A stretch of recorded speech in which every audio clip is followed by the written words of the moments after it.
regularity. I have to get my other live streams going, so bear with me while I make sure everything else is up to par. So give me about a minute or so, as I usually always ask for my last platform to be brought up. So today's gonna be we're gonna do a pretty open live stream today.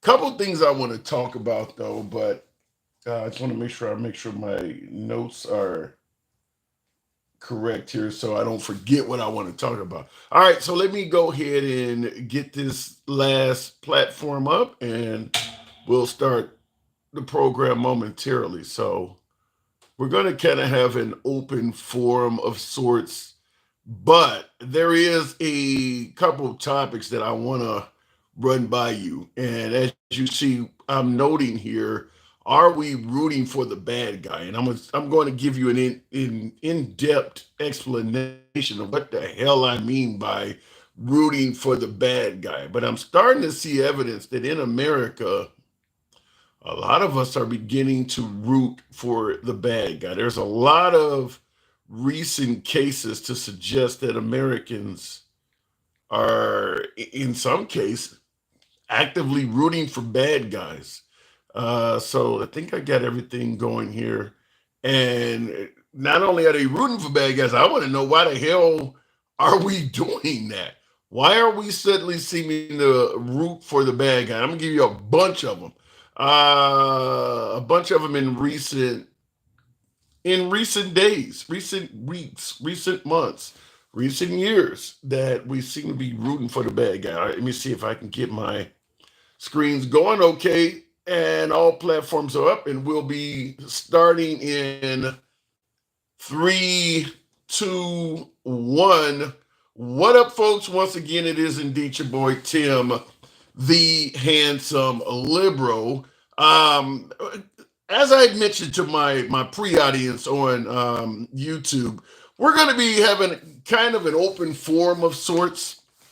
Fortunately, today is not a big news day, and some folks like that. Some folks like that. Make no mistake about it. Under President Biden, most news days were not that big. It was not a lot of controversial news days under President Biden. There's been a lot under President Trump, and it looks like today is not one of them. Today, most of the news is revolved around the issues coming out of Rome in regards to the Pope.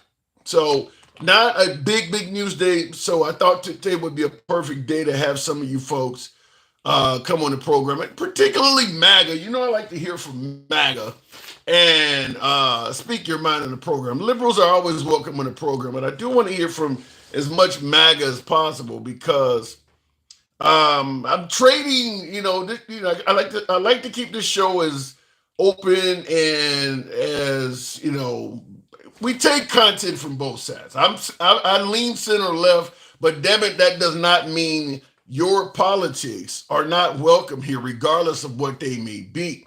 But the problem currently is President Trump is our commander in chief.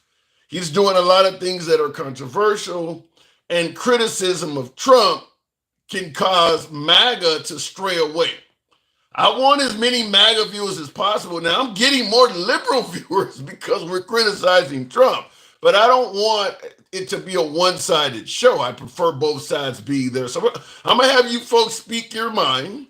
If you see things on the show that you feel are worthy of criticizing, I'll take a few compliments or comments as well, but predominantly the criticism is what I want to hear. So you criticize the show in any way, fashion, or form. The host, we don't censor anyone here. So if you got criticism of yours truly, damn it, I want to hear it, and I'll respect it no matter what it is. That's kind of how we do the program here. So we're gonna have an open forum from that standpoint. But in addition to that, couple other topics. We come with multiple topics. I want to talk about, does it appear as if America, or at least a hell of a lot of us, seem to be rooting for the bad guy? What do we mean by rooting for the bad guy? We're not talking about the president. This is not about the commander in chief when we say root for the bad guy. Although I'm sure a hell of a lot of liberals and independents could probably make a case for Trump being a bad guy as well. What am I talking about?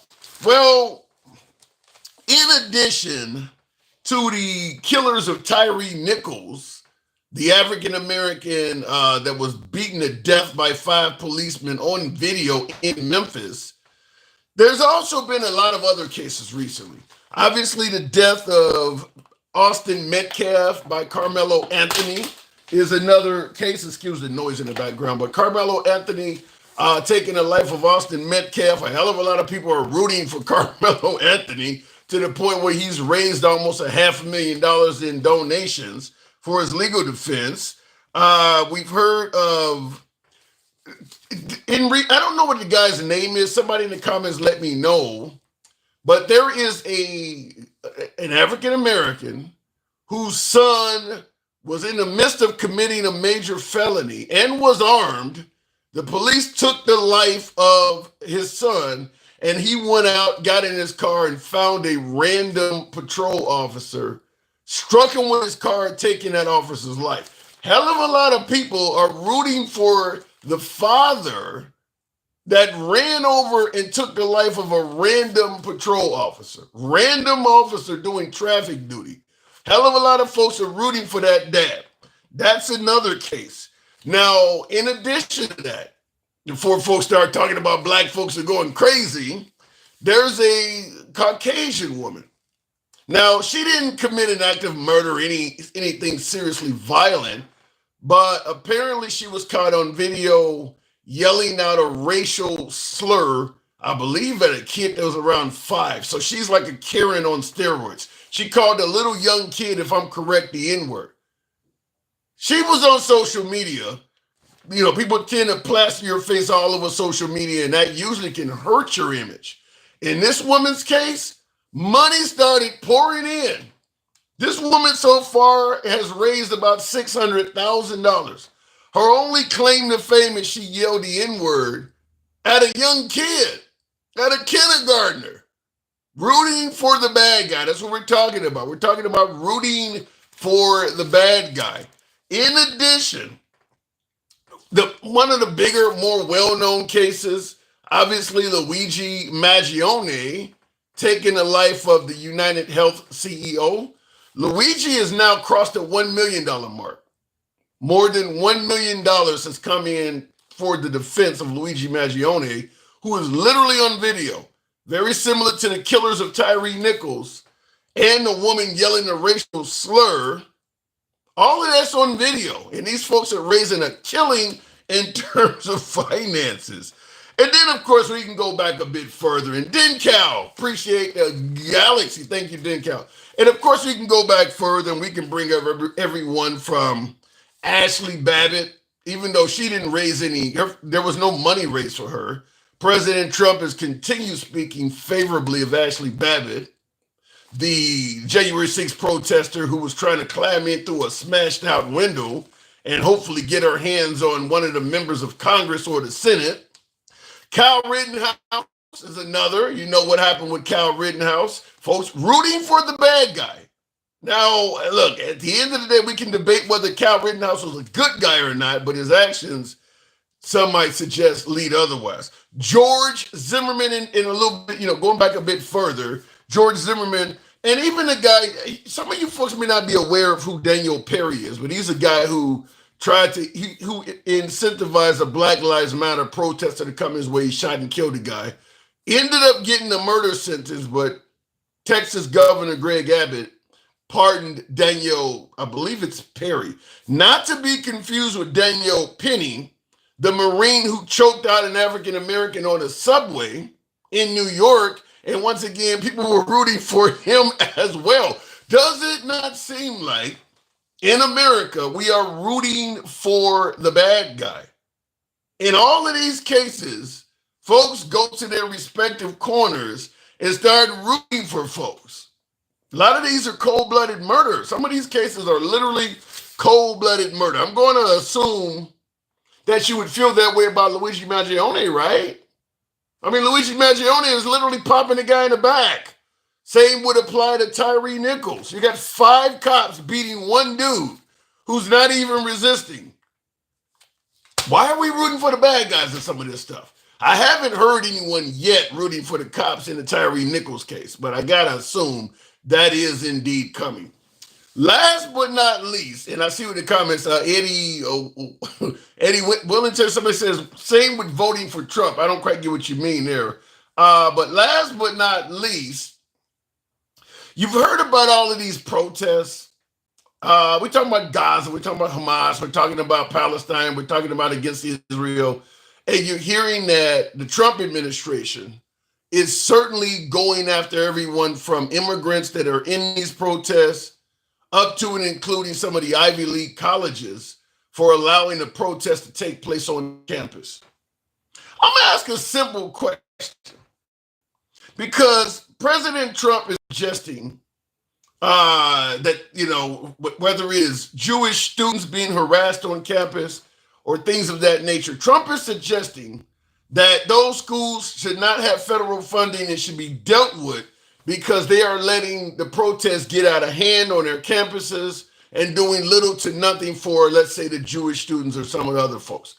I have to bring this up because President Trump is undoubtedly responsible, or at the very least partially responsible, for what is likely to go down as one of the worst protests in U.S. history.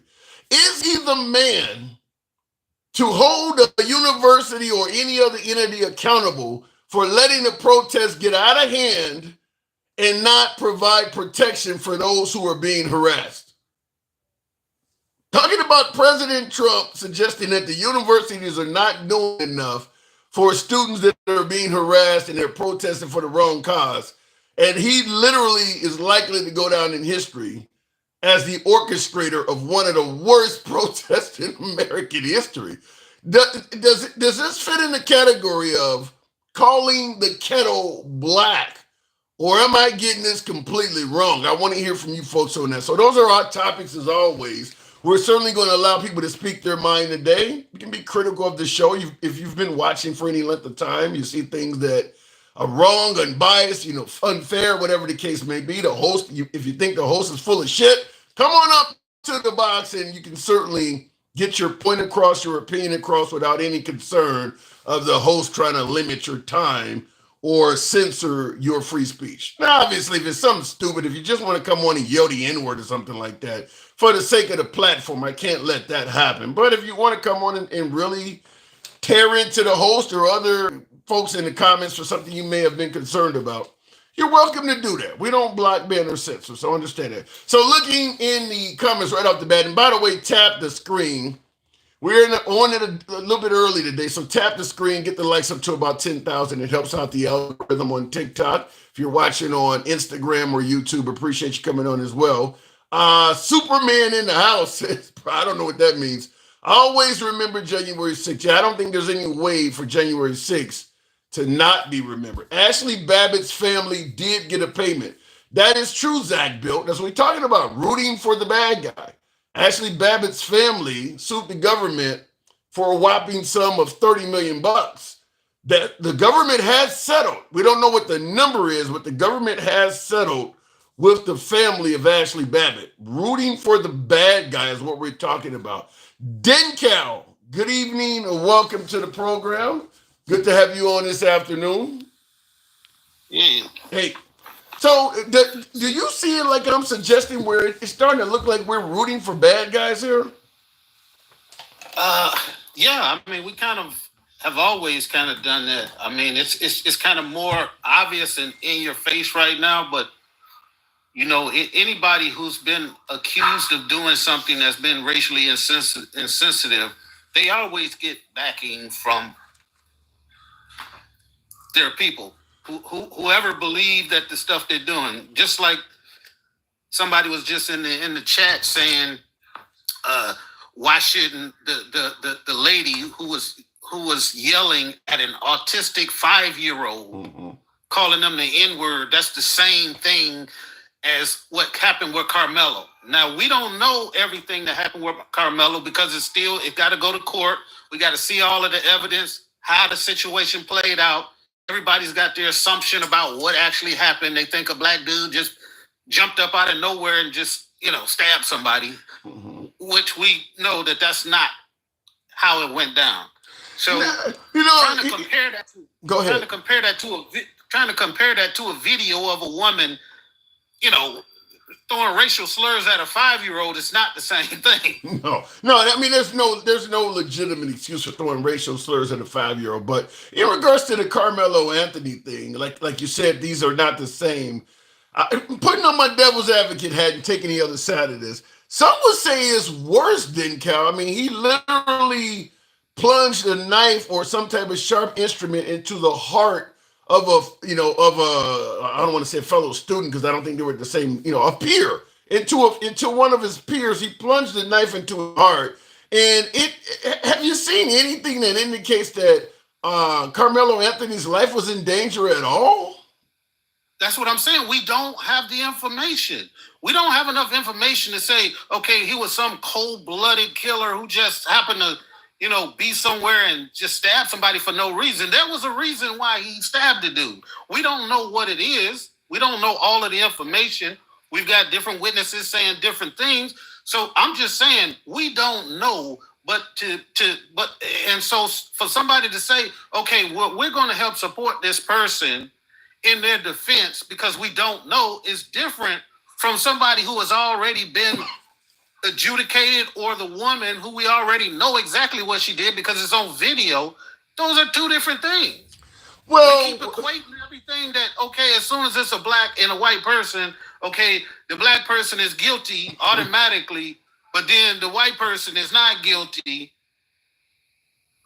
Like, that's the way we going. Yeah. Hey, wait. I mean, so do you believe that is all based on racism? Taking the side of the white person or taking the side of the black person?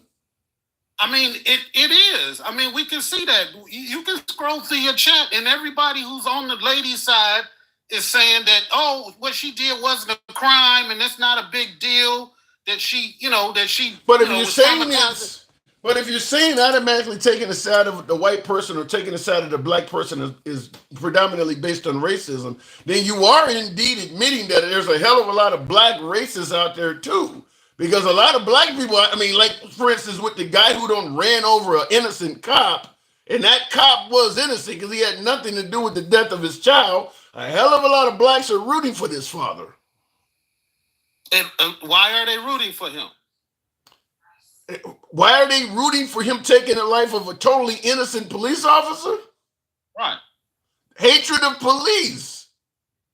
Okay, so there's a crime of passion that happened in historical issue that, yes, black people do automatically take the offensive when it comes to these issues because we've seen it over decades and decades and decades where nobody gets punished. But then, Cal, wouldn't we accept that coming from the other direction? Let's say, for instance, a white person. We do. Hold on. We do all the time. How? We accept it. We don't have no choice. When these people continue to get off on crimes, when we watch the January 6th people walk away, when we watch all of this stuff, when we watch Rodney King, when we watch those police officers walk, yes, we see it all the time. We didn't accept what happened to Rodney King. I mean, we tore multiple cities all over the country.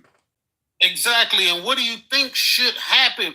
When nothing happens, then we accept the status quo. But based on what you're saying, nothing happens, so what do you expect folks to do?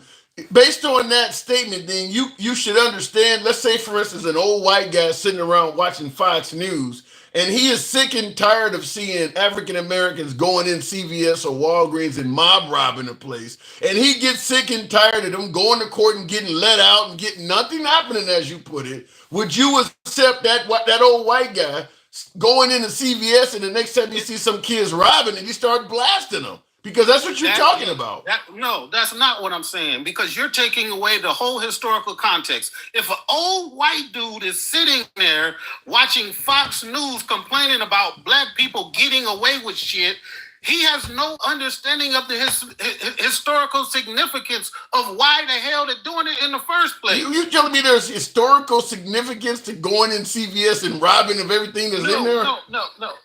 No. That's like saying That's like saying in the middle of a nuclear holocaust, somebody kills a dog. Like you're taking the whole thing out of context. You're using this one situation and saying, why the hell are people like that when the people have been beat down and battered for goddamn centuries? And you saying, why are they like that? Why are they historically poor? Why has redlining put them all in these certain areas, condemning them to a life of poverty? And then you say, well, why are they impoverished? Well, then, Cal, I got to push back a little bit. I mean, with all due respect, we are in 2025. I grew up on the south side of Chicago. Here we go. Wait, hold on. Hear me out. My gangster grandma on you. I know that's coming. Trust me. I know me taking the other side of these issues, I'm going to get in my ass kicked this whole life. But let me just say this. We are in 2025. I personally grew up on the south side of Chicago. Part of my life, I was part of a single mom family and all of that. And we grew up poor, welfare was in the picture and all that. And yet I was able to get multiple college degrees. I don't have a criminal history at all. We can't blame the actions of the past on all of these folks that are choosing to, rob, steal, deal drugs and all of that in 2025, can we? Well, it sounds like you pretty much jumping on the side of, we had a black president. We can't. Well, and that's what I'm saying. I get how it sounds. I'm not saying that racism doesn't exist, but I am to the point where I'm asking someone standing on the street with a Glock and an extendo clip, talking about they got to deal drugs to feed their family. In 2025, do you believe racism is still causing that much strife that you can't get a job doing anything but dealing drugs in 2025? I believe the causes of those things still exist. Maybe not the overt racism, but when you have decades of generational plight applied to a people, just because you and I are exceptions to the rule doesn't mean we're not though. No, we are. No, Trump saying he borrowed $1 million from his dad to become that's an exception to the rule. We just decided I'm not going to go out and commit crimes. I'm going to get an education, which everyone in my class in my neighborhood had that opportunity. Some folks just chose to go for get rich quick schemes, and it ended up putting them in the grave or putting them in prison. Come on, you are trivializing the plight of decades and decades of people. You are saying because you made it out and those opportunities, it's some people, yes, the opportunities are there, but some people don't even know that they exist. You're trying to tell me that decade. You're trying to tell me that my bank, Countrywide, matter of fact, Navy Federal, a few years ago was prosecuted because of redlining. I get that. I was part of that, didn't count. Years ago. So this has been happening, forcing people into bad situations for decades. And you trying to tell me because the opportunity is there. Yes, even when we go to our financial institutions, we getting shitted on. Yes, those things are still there. I'm not arguing that there are some forms of discrimination and racism still in existence, but my pushback to you is I don't believe they are so significant that your best option is to deal drugs and do drive-bys. Nobody's saying best option, but if you, I'm not saying that we haven't made progress, vast amounts of progress. Then why the hell are there so many African Americans in our neighborhoods that are actually performing worse than they did during the era of Martin Luther King when he was fighting to initiate the progress? Because the root causes have not been figured out. You can't just say the opportunities are there. The way you raise generations out of poverty is you have to provide them with opportunity. I can be the smartest kid in my neighborhood, living in Detroit, where I came from, where the opportunities aren't there. All of the opportunities to get into the middle class have been taken away. All of the damn factories are gone. All of the peripheral stuff that used to go along with the factories are gone. There's a reason why so many people have left Detroit is because of the generational situation that they have been put in. Everybody used to be able to go get a job when they came out of high school in Detroit. You can't do that anymore. Then I have to ask you, there's a hell of a lot of poor, I mean, for lack of a better term, white trash Caucasians in places like West Virginia, rural Alabama, Louisiana, rural Alabama, rural Mississippi. Why the hell aren't they doing drive-bys on each other? Why are their neighborhoods, even though they're just as equally poor, if not worse? Because Chicago, the African Americans in Chicago are technically not poor when you look at how much they're bringing in compared to some of the areas I mentioned. Yet the violence is just not there. What's causing that? Because they never start. They didn't start out with an oppressive government. Their situations are different. When those poor people down south, all of these people where I'm at, all of these people deep south who live in the poorest communities, they all depend on government help. They all depend on my mom grew up depending on government help as well, but my neighborhood was more violent than some of those neighborhoods. Why is that? Dude, you're talking about a cultural thing to try to identify why some people. So what is it? What is African Americans in go? We can have okay. Well, we can look at all of these mass shootings back in these high schools. Why are the kids predominantly of one culture? Why? A lot of them, none of them were poor. None of those people who nutted up and wanted to just off everybody in the school, none of them were poor. None of them were raised in these messed up houses. Well, some of them were in messed up households. But why, you asking me about a cultural phenomenon that there's no excuse for. I can give you an understanding of why maybe some of the people in the black community don't just come out and say, wow, it's a whole bunch of opportunities. Why don't just go get them? When they've lived in poverty for decades and decades. Here's why I gotta push back. I don't care what black family we're talking about. Every black family in 2025 has some successful members in that family that grew up in poverty, went to school, went to college, and now they got a successful career somewhere. How could you be back in 2025 and feel like there's no opportunities? You have people in your family, and I don't even know who the hell I'm talking to. You have people in your family that went to the military, went to college, they went to trade school, and they're doing fine. How could you be claiming that there's no opportunities in 2025? That is me. I am that person, that cousin that went to the military, got a degree, am very successful in life, but I still have nephews and cousins and stuff that were born in this situation, and just by looking at me doesn't make them, like, some of them, they can't join the military now because they got a criminal record, because they was hanging out on a corner somewhere, they got chased by police, maybe police planted something, like the situation. So like you can't. So it sounds like you're saying it's not that the opportunity didn't exist, it's just that they deliberately took the wrong path and closed the door on opportunity for themselves. We could have an hour-long conversation about how a lot of people were wrongly placed into the justice system, which prevented them from having opportunities where other people don't. We can have conversations about maybe somebody got caught for drunk driving in a black neighborhood. They went to jail. They couldn't post bond. Now they got a record. They on probation. The whole nine. Most of the folks that are doing the worst stuff in our communities are doing it before they're even old enough to have a driver's license. I mean, a lot of these folks that are committing these robberies are like 15 years old. You're feeding into the stereotype to insinuate that people in other societies are not engaging in the same things. You're trying to tell me that there are.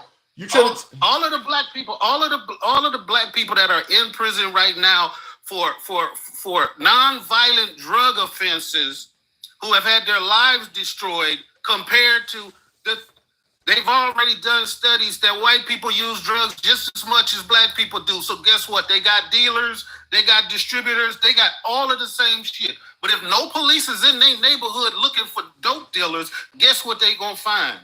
No dope dealers. Because the police, I agree that the traps are out there, but what I'm trying to get across to you is, in 2025, wait a minute though. we can talk about the cruel and racist nature of the traps being in existence. I'm not denying that. But the fact is, if you grew up in 2025 as an African American, people have told you about these traps since you were a toddler. How do you grow up to be an adult and get caught in one of them? If you are growing up as a toddler in a situation where your parents don't help you with homework, you don't have no tutoring, you don't have nobody, the counselors are not assisting you. There's so many things in the system that can make kids fall through the cracks. Just saying what they see successful people, so they should be good. That's not how it works, man. Yeah, but if you growing up in a family that's not doing this stuff for you, that ain't racism. That's your family members at that point, right? Well, you have to trace it back to what put them in that situation. You're not trying to. I mean, I hate to be on the wrong side of this conversation, but it sounds like you kind of making excuses for bad behavior. I'm saying behavior is behavior, but if it's only being identified on one side of the fence, then I'm not going to complain about it as if the other side of the fence is somehow immune to it and that's how they successful. No, they successful because they've had generational wealth handed down or they've had opportunities that we have not had. Yeah, but there's a lot of white families out there that we're in the first generation of wealth in many black families around. All of these sports people you see and all of these actors and all Barack Obama, this is first generation. I don't deny that, Dencal, but the fact is there's a whole lot of whites out there that are working trade jobs, low paying jobs, and they have had no generational wealth passed down, and they're not out doing drive-bys and robberies. Well, I don't know if you want to equate having a job to like somebody having a job opportunity. If you want to connect that to drive-bys, then if I tell you just the way. It ain't just that. I mean, it's whether it is the fighting. I mean, just in our community, there are a lot of things that take place out in the open. I'm not, because you're right. Whites consume drugs just as much as black people do. But you don't go to white neighborhoods and see people open air drug dealing, trying to walk up to your car and solicit a sale. They don't do that. And how do you know that? How do you know they because I've lived in white neighborhoods. Because I've been all over the damn country, and I know where it happens. I've been an over the road driver. I know where it happens. You've lived in trailer park in white neighborhoods as trailer park trash, and you didn't know that they were selling drugs just as much as anybody else. I've spent time in trailer parks with white people, and nobody walked up to my car trying to sell me some shit. Unless I'm going to sound like shit for saying this, but the only time that would happen is if one of those white girls have a black boyfriend and he trying to move some product in their neighborhood. I have never seen it in white neighborhoods. I'm just telling you, but go ahead. So all of the meth, all of the stuff that was being created in those trailer parks, them people was doing it the right way. Is that what you kind of say? No. It's plenty. Like I said, there's plenty of shit. Ain't no right. There is no right way to use illegal narcotics, even in the white neighborhoods. I'm just simply saying you don't often walk out of a Dollar Tree in the middle of rural Louisiana somewhere and somebody walk up to you and tell you, I got some meth for sale. It don't normally work like that. That's something we do in our communities. I mean, are you saying that we should? I'm talking about open air drug dealing versus in the white neighborhoods. It tend to be you come in my house, we'll watch a quarter or two of football or whatever. The product is on the table. And listen, I've been around it enough to know how it's done. In the white neighborhood, just like in our neighborhoods, we party in the front on the front lawn. They party in the back. So you can drive down a white neighborhood and there's a party going on and you don't see it. You drive down the black neighborhood, everybody out in the street. I mean, we do things differently. I mean, you know I'm right, though. I'm right. We do things differently, and there's a reason why we do them differently. Because of the way we have been treated over time. You keep erasing that part and saying, well, how come we the only ones who do this? Or how come we the only ones that do that? How come the vast majority of SA in this country is perpetrated by one specific race? Let's talk about why do they do that? Power. Why do they do that to their children? Why is there so much incest? Why is there so much this and that and that and those? Of course, there's going to be reasons, but you have to get back to root causes why they are. But I don't see, and I got to, of course, I got to move it on, but I don't see a root cause for how we're living in our communities in this day and age. I mean, if you, like I said, if you want to become, if you're trying to become Barack Obama, that can be challenging. But if you just want the American dream, a decent apartment, a decent house, a decent car, that that's obtainable, even for somebody who's black. Yes, it's obtainable. That's why me and you have it. I'm not saying that it's, but I'm not saying that, like, look. You're making it sound like the white man in 2020. But if we all start taking the point of view you are, which is mostly a MAGA is agreeing with you, that black people are inherently violent and use dope and stand on the corner, and we keep perpetrating that in these spaces, man. These people, these MAGA people on here is loving you right now because you are justifying everything. I'm not justifying. I'm just here asking questions. I got to move it on, though. I'm sure I'm going to get my ass kicked after this conversation. But it wasn't easy. It wasn't easy. I'm sure I'm going to get my ass kicked. But thank you for coming through. All right, man. All right. I see somebody in the comments already saying Denkow won that one. I'm going to probably lose all my debates with my liberal audience from that standpoint. But I'm just listening. It's all about free speech. Like I said, you can be critical of the host on this program. That's how it works. The 80s was bad, but it started in the 60s, I think. Now, in the 1960s, there was plenty of oppressive laws, the whole country was oppressive towards minorities. 1960s versus, 2025, what is that, 60 some odd years later? It's a big difference now. It's a big difference now. So I'm just asking that question. But the entire topic we're talking about, and I still think highly of you. We all differences be something. Thank you. I appreciate that. Understand sometimes I have to take the devil's advocate side because I have an opinion from I don't see everything right from the left or everything wrong from the right. So this is kind of where my stance is on it. And like I said, you can be critical of it, but I'm going to ask you to tap the screen. Need to get it up to about 20,000 on the likes.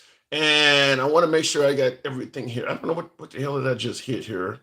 But yeah, I know I'm going to get chewed to pieces on some of this shit. But look, at the end of the day, this is what we do. All right, looking in the comments, you can't talk sense to someone who chooses not to have any, says Robert Sr. Dude has triple standards, says Dorjan Bennett. He's referring to my last caller, said he has triple standards. He also continues by saying, maybe white people only break one law at a time, and black people break as many as they can at a time. Well, now this is when I step over to the other side. Additional policing in black communities is going to lead to additional arrests. There's no denying that. There's more police in black communities. The pushback is, well, there's more crime. Well, but if there's more police in an area, that means if you're in a white neighborhood, you could probably be doing some of the same things and get away with it because there's just less police. Like, for instance, racial profiling is going to net a lot of crimes that person otherwise would have gotten away with. Police pull you over, is there any weed in the car, any coke or whatever? And it's just a racial profiling stop. And then all of a sudden it turns into a huge drug bust or something like that. If you're not racial profiling whites, there's going to be some of them moving product that are getting away with it. So there is a little bit of logic coming. There's logic coming from my last caller on that. Looking in the comments though, that happened because of the privatization of prisons. Yeah, there's a lot of that in there. I don't disagree with that. Let me go back to the box. Privatization of penal institutions. Once you make incarceration a for-profit entity, it literally incentivizes them to incarcerate people. If I got a prison that can hold 10,000 inmates, and I know I'm profiting off the inmates, whether it's selling them ramen noodle soup at 4 times the markup, charging their family 4 times the markup for a collect call to talk to their, I want as many people in my prison as possible. So what am I going to do? I'm going to use some of my money to lobby the politicians. I need you to make that a felony. I need you to come up with a mandatory minimum sentence for that crime. I need shit that's going to get people locked up and keep them locked up. And when they get out, I need the rules to be as strict as possible so that they're likely to return. All of that does happen in America, and that does affect African Americans more probably than any other group. However, you have to first intentionally commit a crime to get caught up in that shit. That's what I mentioned to my last caller, is that the traps are there, but you know they're there. Let me go back to the box. We'll continue on with MAGA Reacts. Good evening, MAGA. Yeah, I'm here defending Carmelo. That's what I'm doing. Yeah, we're talking about rooting for the bad guy. That does seem to be what's going on. MAGA Reacts, good evening. Hey, what's going on, man? Hey, you know what I say, hanging around like Jesse Jackson at a Klan meeting. Why are we rooting for the bad guy in this country? Why does it appear as if we're rooting for the bad guy? I don't know what you're talking about. I just jumped in on that then call conversation. Okay, I'll give you. We can certainly discuss it, but I'll give you what I mean by rooting for the bad guy. Right now, you got an African American father whose son was out committing a violent felony, and the cops took the life of the son. The father got pissed off, found a random cop, used his car to strike the cop, taking the cop's life. A lot of folks are rooting for the father for getting that revenge. We know Carmelo Anthony taking the life of Austin Metcalf. People are rooting for Carmelo Anthony. Some are, on the other side, but people are rooting for Carmelo Anthony. We saw what happened with Luigi Maggione taking the life of a United Healthcare CEO on video. Yet there's a ton of people rooting for Luigi Maggione. And we can continue on with George Zimmerman, Kyle Rittenhouse. Does it not appear as if we're rooting for bad guys? I mean, not always, but I think the only good example out of all those is Luigi.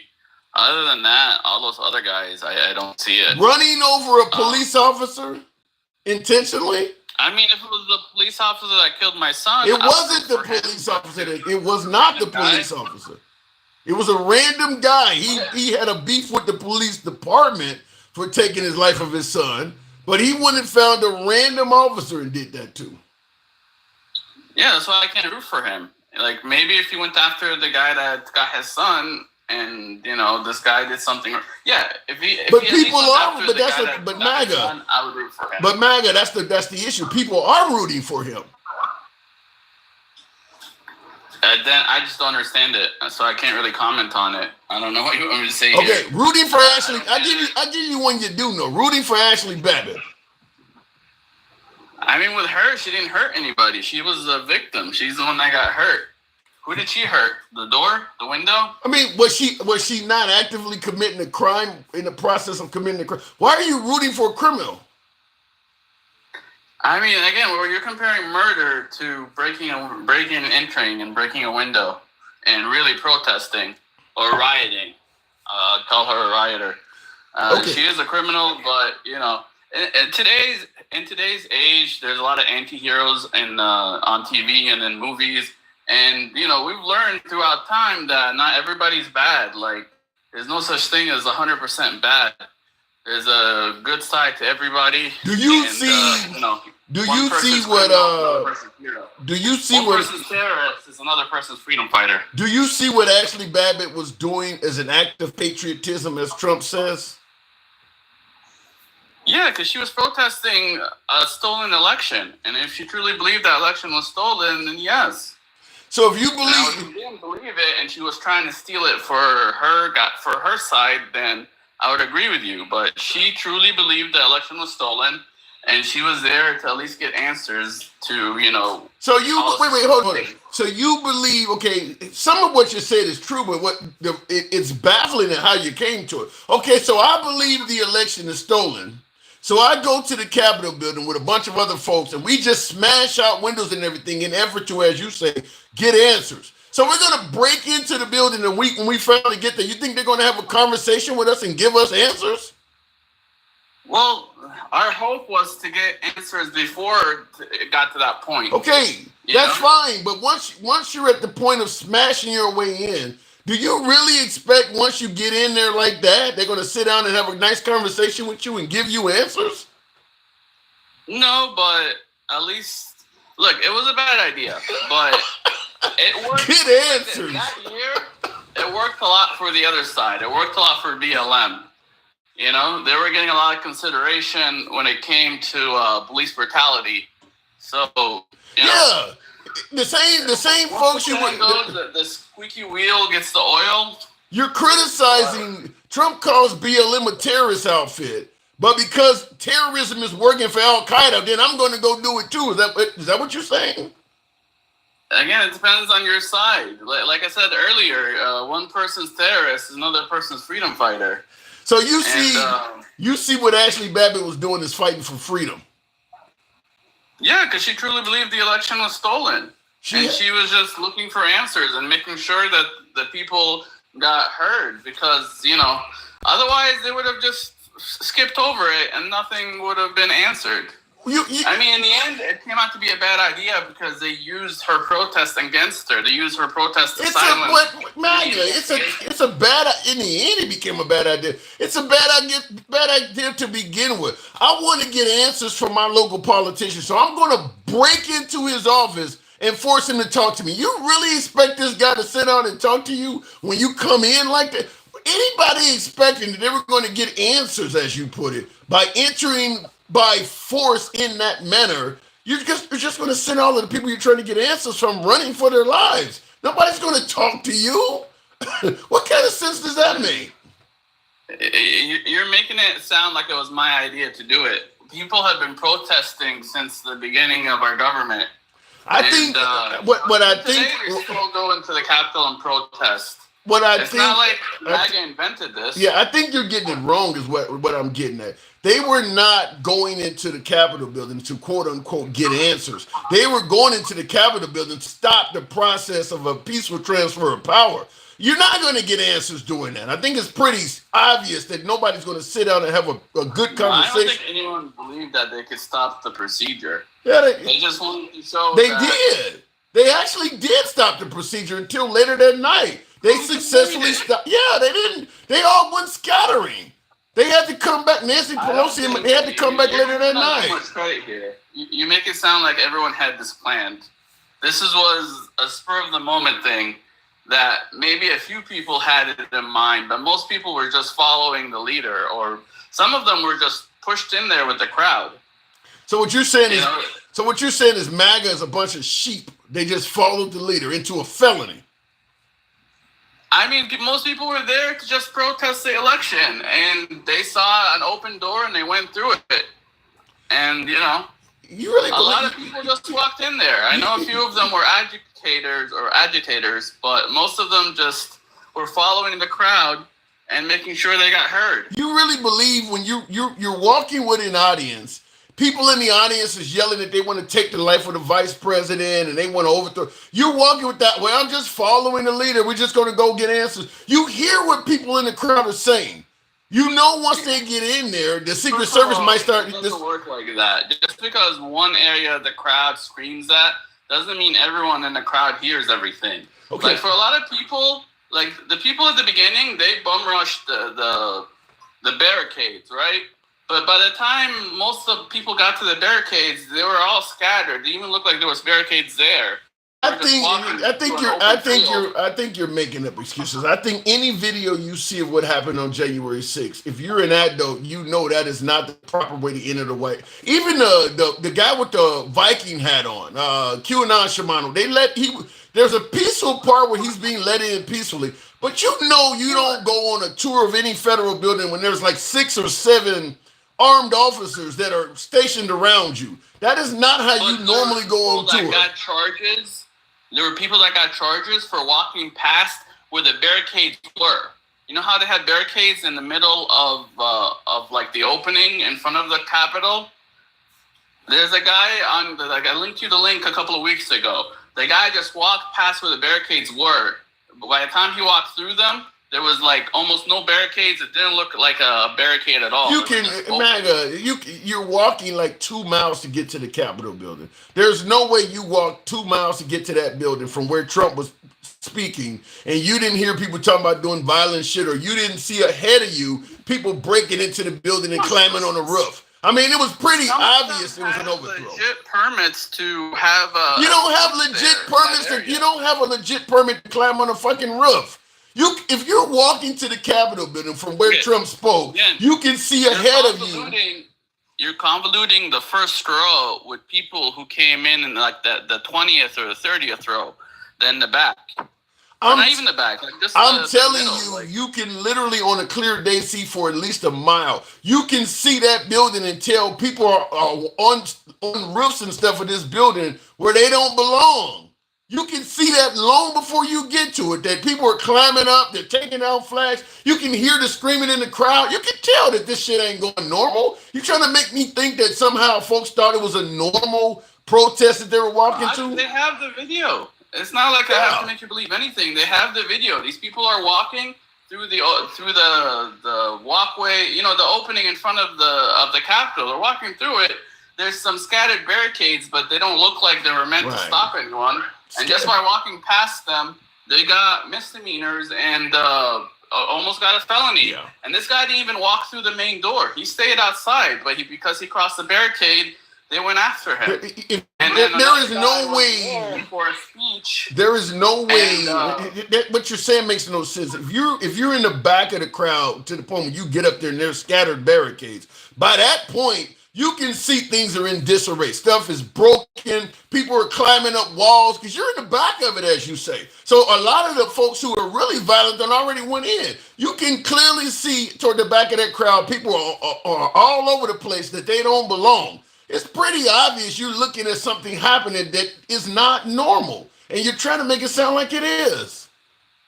I mean, it's a protest. I mean, look, the video is there. I'll link it to you again. The guy's walking. He never walked inside the Capitol. He's just walking out in front of the Capitol, and they went after him like he freaking killed somebody. You know, it cost him $300,000 to fight this shit. Okay, I gotta move on, but real quick, what did you hear from the last call you wanted to speak on? Yeah, a lot of his excuses are bullshit. Like right now, the redlining. Most of the redlined areas have been gentrified by white people. So if those areas were bad, why are they all gentrified now?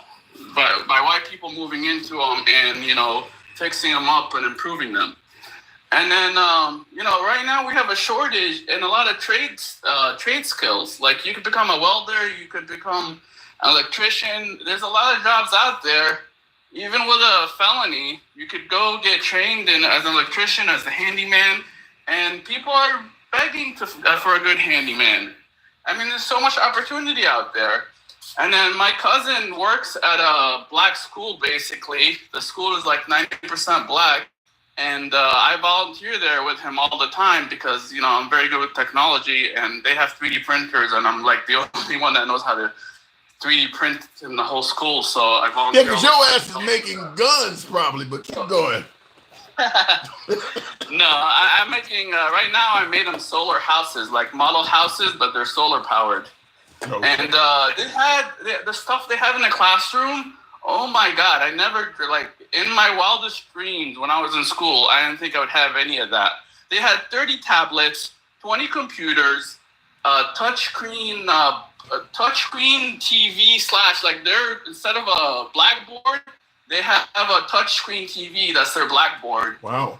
Plus a projector, plus this like badass like webcam, so they can have like virtual classrooms.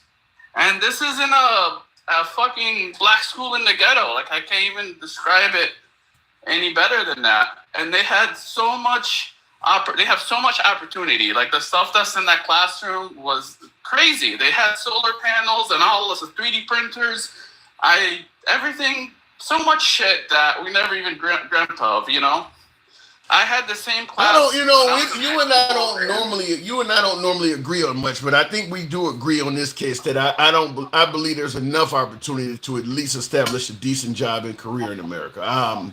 The price of shit is going up, so you might not be able to get your own home anymore, but that ain't got anything to do with racism because there's a hell of a lot of white people having a hard time getting a house as well. I got to move on, though, Mag. I mean, even fixing sprinklers, you can make good money doing sprinklers. There's so much opportunity, you know? I don't disagree.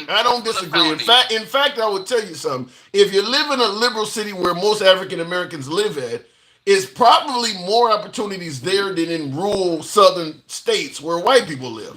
It's probably I mean, where they may only have a Dollar Tree or a Walmart to work at. You got a hell of a Yep. lot more options in Philadelphia than you do in Hattiesburg, Mississippi. But I got to move on. And then one last thing, and there's 100 people on YouTube telling you how to get like loans as a felon, as a minority.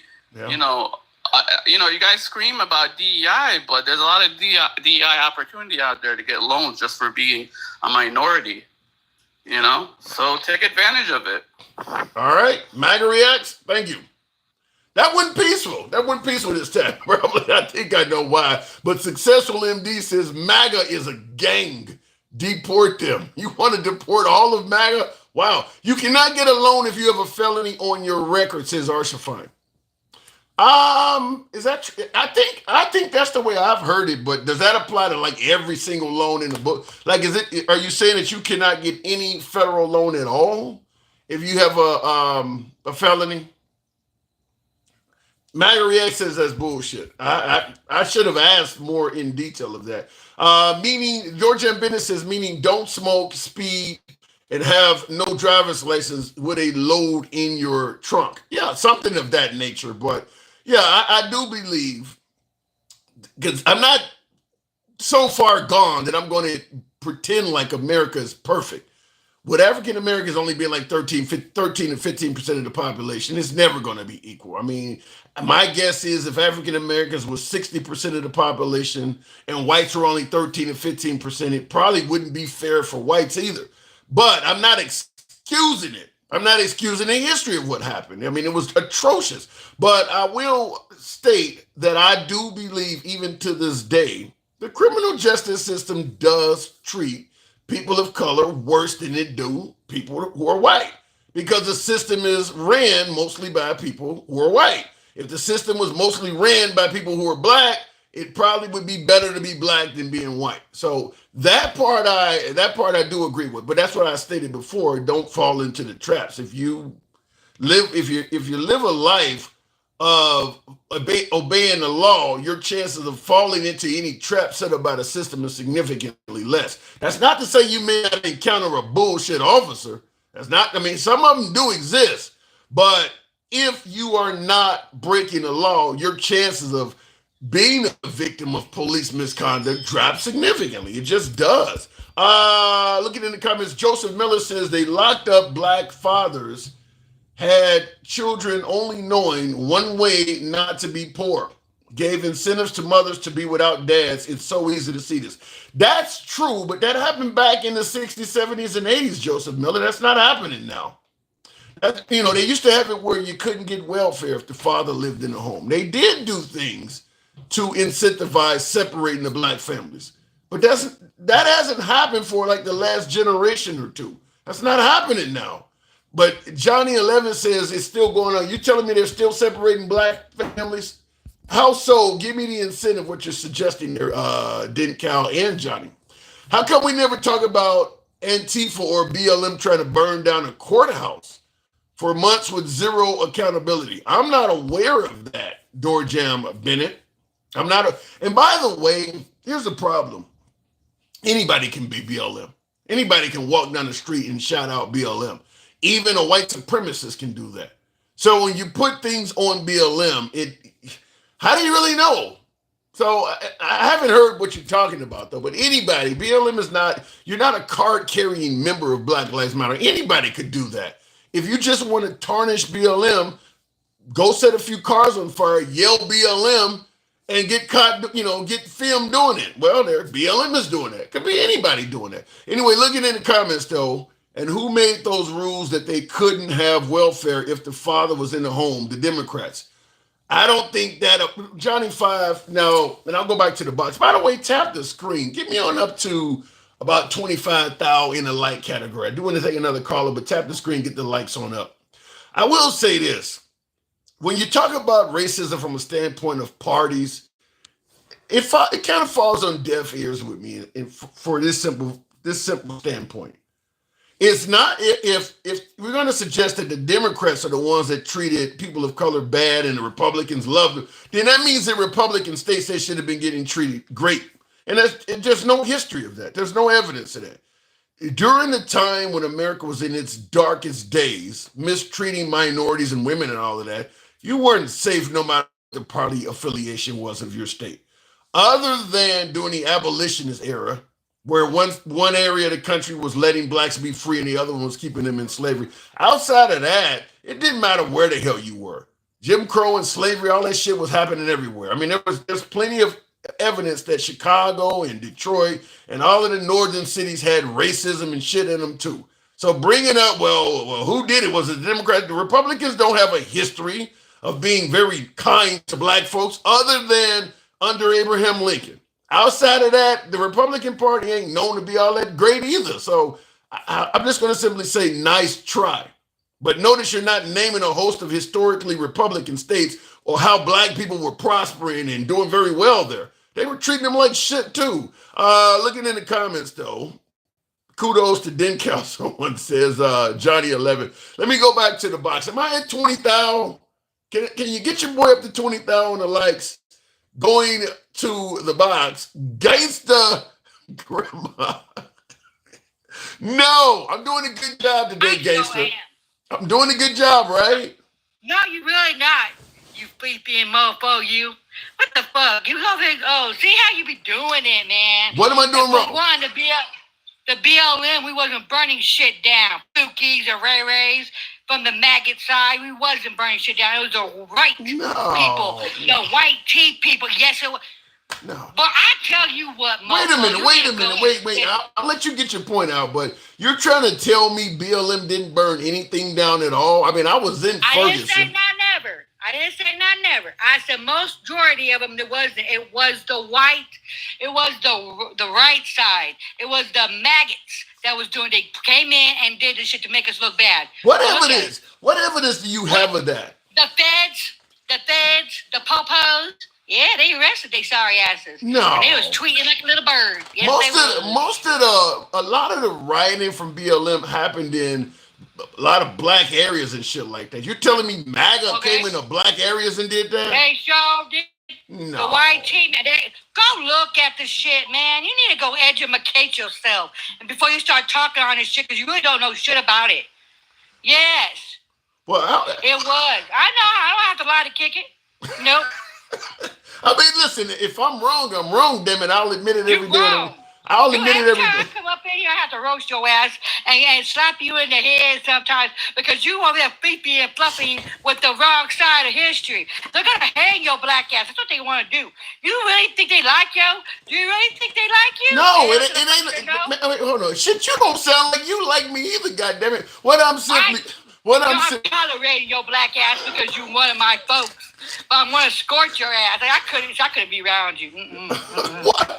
No, but okay, let's go back to my first conversation with, I believe it was DenCal. Are you suggesting that in 2025, blacks have to open air drug deal? They don't have no opportunities that this stuff that's going on in... It's harder for us. It is harder. We're not saying that there isn't no opportunities, but it's harder. They make it harder to get loans. They make it harder. They don't want to beat your ass. I mean, I would count your shit. I would just be nice. Yeah, you better not. Be nice. Let me just say this. When I got my first associate's degree back in '92 in Chicago, I was able to apply for loans that were available to me, as MAGA React stated, because I was a minority. So you're telling me that there are no opportunities. There were. I didn't say there was. Comprehend what the fuck I'm saying. I'm listening. Comprehend. I gotta take hits to be with you. You feel what I'm saying? I gotta take hits. Let me tell you something, okay? I said it's harder. How? To get help. How? See, you're such a raccoon that you forget. Hold on. Let me tell you this. Because under the Obama administration, they went after a hell of a lot of these colleges that were, admitting folks that they knew were not going to graduate just to get them to apply for loans. And Obama closed down a lot of for-profit colleges. But that was a perfect example to show that if you're African American and you want to get a loan to get an education, there was plenty of it, to the point where these colleges exploited it. So what are you saying where there's no opportunity? I don't get it. And they say there was none. Can't you comprehend this shit? I'm I said they make it trying. harder. They make it harder. They make it harder for us. They don't. It's not like a cup of tea and shit like that. Oh, you can walk in and get stuff. No, they make it harder for us. That's what I'm saying to you. It is harder. I don't They disagree make us with jump that. through hoops. Harder. And let me tell you something about this black on black shit and this white on white shit. You said you've been in a white neighborhood and oh my God, you don't see the shit, honey. Shit. Honey, I have friends in white neighborhoods. They be doing crystal and every damn thing else. They have houses blowing the fuck up and every damn thing else. The only reason why they don't get busted because they're not over police. They're not over police. They don't have SWAT cars in every damn project and shit. But they don't have them in the trailer parks and shit. They're not over police like our neighborhoods are. Well, So in regards to one of the things you said, it looks like Me Too is agreeing. Says a Boogaloo boy drove from Texas just to burn down the Minneapolis precinct. So somebody's saying you're correct, and I did hear there was a few what do you call it? You instigating acts. But for the most part, I'm under the assumption that anything that was burned down by BLM was not burned down by somebody that was outside of the we had cause. a couple of fuck ups that did some fucked up shit. I ain't gonna say that we didn't, but it was majority was the white team man that did the shit. Okay, let's squash this shit over. I'm so sick of them saying that Bobbitt woman. Oh, she was a patriot. No, bitch, she was a criminal. And she got what she deserved. Thank you. Which one are you talking about? Watch the thing, you will get your pew shut up, okay? Okay, who are you talking about?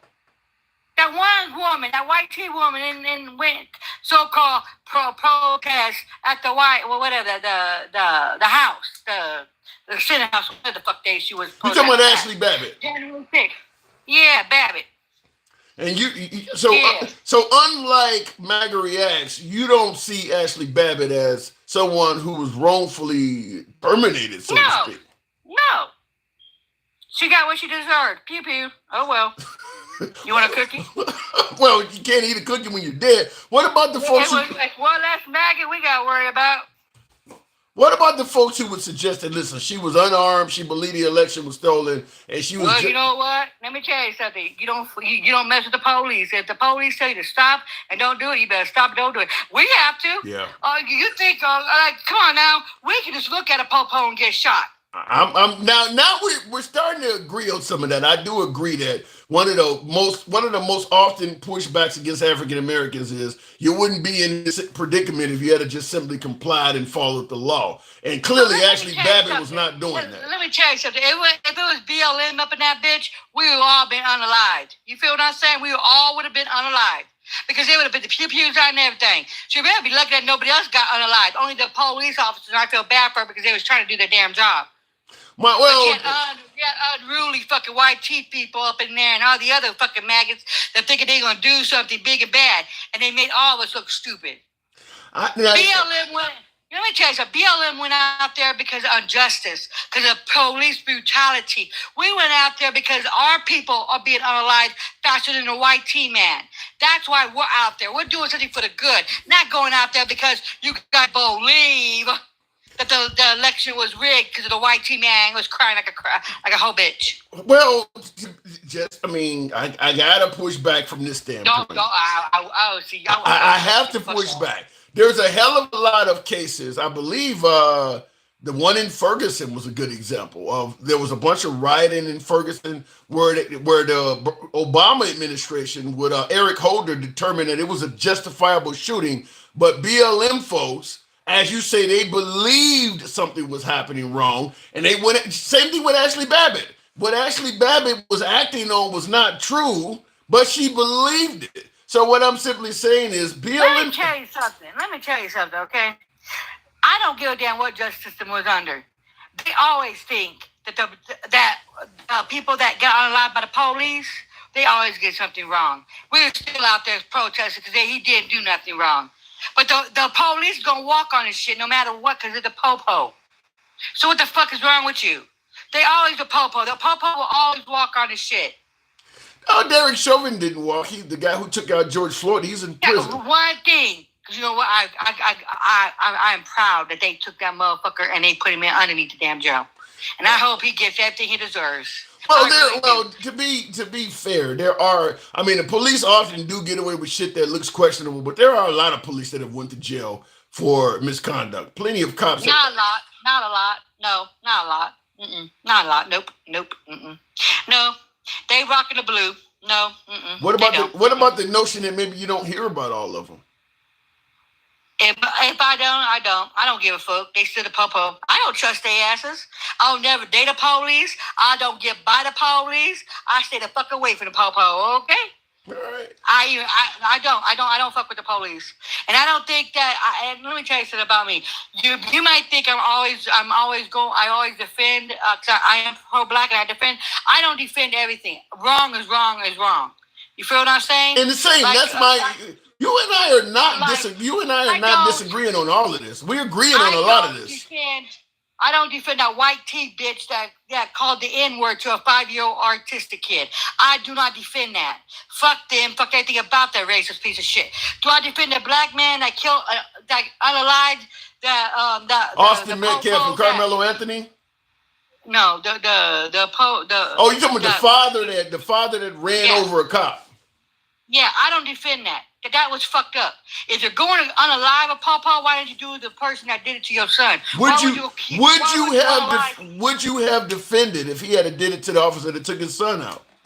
Hell yeah, I would have. Now his son was in the process. His son was in the process of committing a felony while armed when he lost his life. He was? Yeah. So I didn't know all that. If it's true that he was doing a felony and he had a popo and he did that, but all I heard that they don't know if he had a gun, a pew pew or not. Now, if it comes out that he did all that shit, then you know what? There's no justification. I mean, if you point a GUN in front of a popo, you know what you're gonna do. That's the point I'm trying to. I don't defend him. I don't defend his father going out and unaliving a random cop. A random one. Yeah. You don't do all that shit. That's bullshit. It makes us all look bad. Yeah, and I don't think you and I are disagreeing on a lot of this stuff. But that's what I'm saying is that even though I agree with you that the criminal justice system can be more harder or harsher on people of color. Hold on. I'm not disagreeing with you. I believe criminal justice system can be harsher on people of color, but the point I was trying to make is if you obey the law and are a law-abiding citizen, you're not likely to fall in that. There's a few times a totally innocent person will meet a bad cop, but for the most part, most people who meet a bad cop were doing something bad when they encountered them. Not all of them. No, most of them. Most of them. Not all. Because there was a lot of unalivings from police. Even my brother, they did not have a pew-pew or anything like that, and they unalived the asses. Or they was innocent, or, they was reaching for something. It wasn't a GUN, and they unalived. They got spooked. There's a lot of shit that goes on. These police don't want to end up. You know what I mean? But I'm not justifying. If the kid had a pew-pew, he aimed at a cop, that was a death wish. You don't do all that. Because for one, you're black, and they don't like your ass in the fucking first place. And then you had a pew-pew. Well, you just did the sentence, and he probably was a stupid-ass kid. But I don't know all that situation, and I don't want to judge it until the day in court. You know what I mean? I don't want to say nothing like that. But what the dad did was fucked up. Yeah, and the dad is likely to pay a huge penalty for that. I don't know if he's gonna go down just like his kid. But you know what that's fucked up is I know where his rage went. His rage. He had badass rage. I had rage. You know what I mean? I had rage. I would have thought you were one of the most peaceful persons ever. No, I'm not. I wanted to unalive the cop. I really did. I wanted to unalive the cop that killed my brother. I really did. I wanted to go hunt his ass down and do it. I really did. But I had to take a breath, and I had to have the justice system do its course. And guess what? It didn't really work. You know what I mean? My mom got money for the shit, but it didn't really work. He walked on the shit. Okay? So that's what I'm trying to tell you. It's not what you think it is.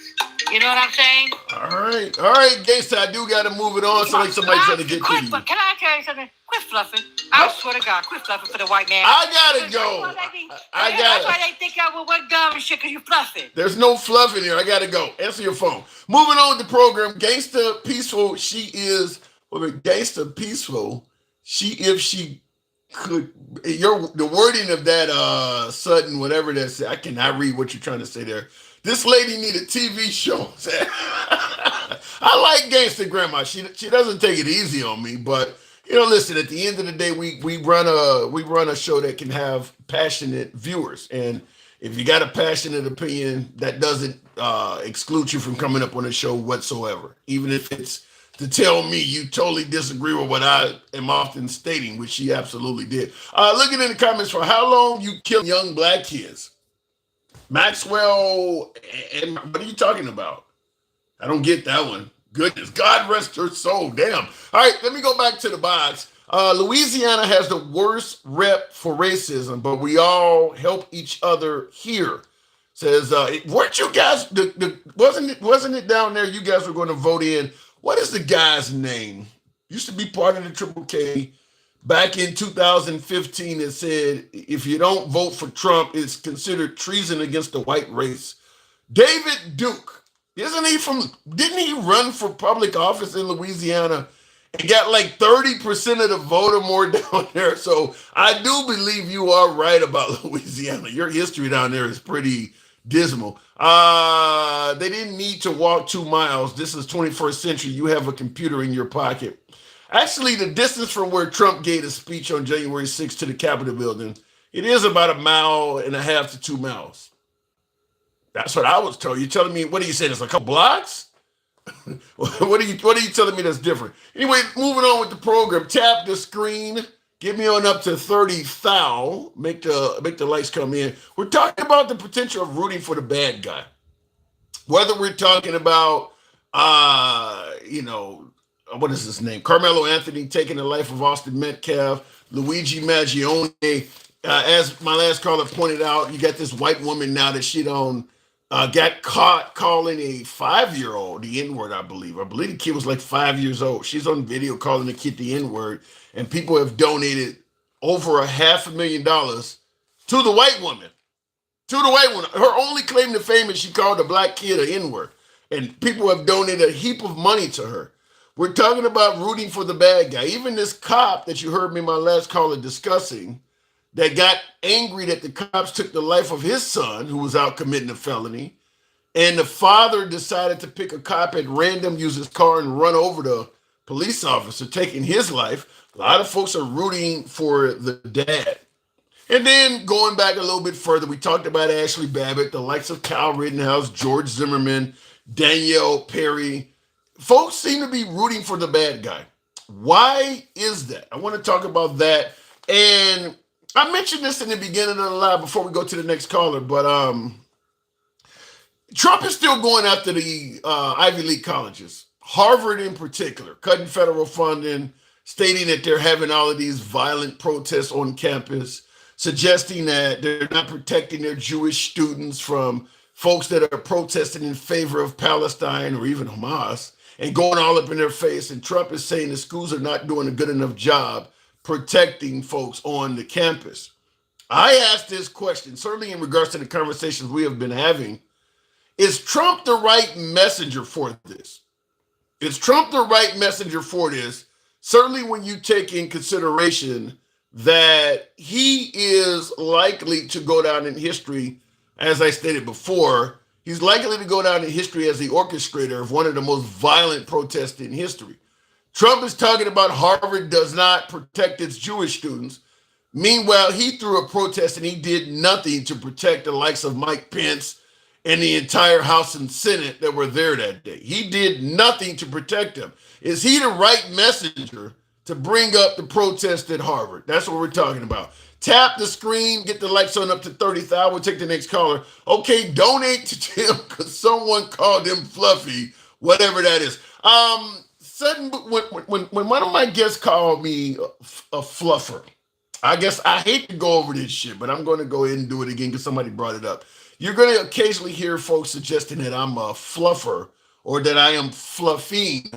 Generally, they're going to suggest I'm fluffing for MAGA, Republicans, or white people in general.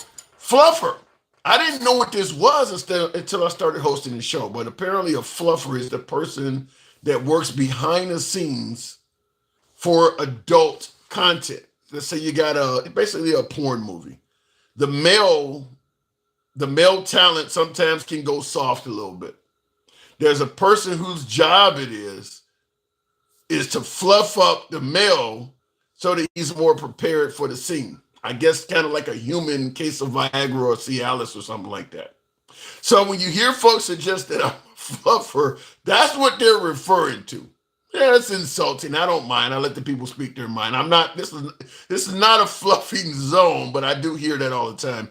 Anytime I speak on behalf of a cause or an opinion that is more favorable to Trump, MAGA, or even sometimes white people in general, I get it from the other side. I assume maybe there might be some MAGA that I haven't heard it from MAGA yet, but we'll see. We'll see. Kyle Rittenhouse was self-defense, but Carmelo isn't. Looking at the comments here, Kyle Rittenhouse case was self-defense. Carmelo Anthony could be, but you're going to have to add a lot of ingredients to make it a self-defense case, like the stand your ground law. In a state, I'm having a Biden moment here. In a state that does not have stand your ground law. By the way, tap the screen, give me up to 30,000 so I can take the next damn caller on my TikTok. In a state that does not have stand your ground laws, chances are what Carmelo Anthony did would not be self-defense. If you have a duty to retreat, it's pretty clear Carmelo Anthony had the ability to retreat because he did it right after he plunged his sharp instrument into the chest of Austin Metcalf. So it wasn't like he was on the ground getting stomped and couldn't get away. It even sounds like he actually invited Austin Metcalf to continue assaulting him in fuck around and find out fashion.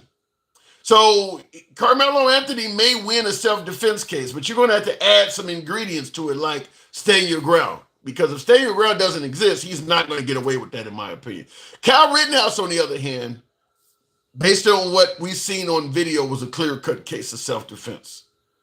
The first person he took out was literally chasing him, trying to disarm him, and making it clear that that was the goal.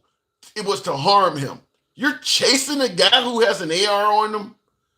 I mean, you already know what happens if you try to disarm a cop or a security guard or anybody else. They're going to shoot you. That's the first guy he took out. Then obviously the second guy he took out, they're using skateboards and shit trying to beat him up. He's on the ground. They're coming at him. One guy is off in the distance holding a pistol in his hand. Kyle Rittenhouse's case was self-defense. Now, his actions that put him in that situation were stupid. But doing something that's negligent or stupid does not give folks the right to take your life.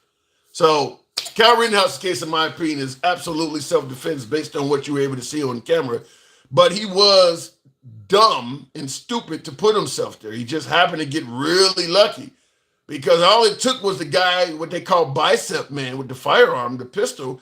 If that guy had just popped him and not tried to get close to him, Kyle Rittenhouse might not even be with us. And he got lucky on a few other ways. Give me the 30,000 so I can take the next caller. Ricky Schroeder personally gave Kyle Rittenhouse, Ricky Schroeder from Silver Spoons, I think he also had a stint on NYPD Blue, the actor, $600,000 I think he gave to Kyle Rittenhouse for legal fees or whatever, because the Wisconsin, he was able to get good counsel and find evidence and show that it was truly a self-defense case. So when I say lucky, he didn't just get lucky at the scene that they didn't shoot or maim his ass. He got lucky that he had enough money, because if Kyle Rittenhouse was a regular person off of the amount of money that his mom and his family had, he would have went to prison. I mean, he would, just like O.J. Simpson, if he was a bus driver, he went to prison. Being able to hire good lawyers, good legal counsel makes a world of a difference. And Kyle Rittenhouse was able to afford it thanks to the donations coming in. But that prosecutor in Wisconsin had it in for Rittenhouse. He was trying to win that case, and he was trying to win it by any means necessary.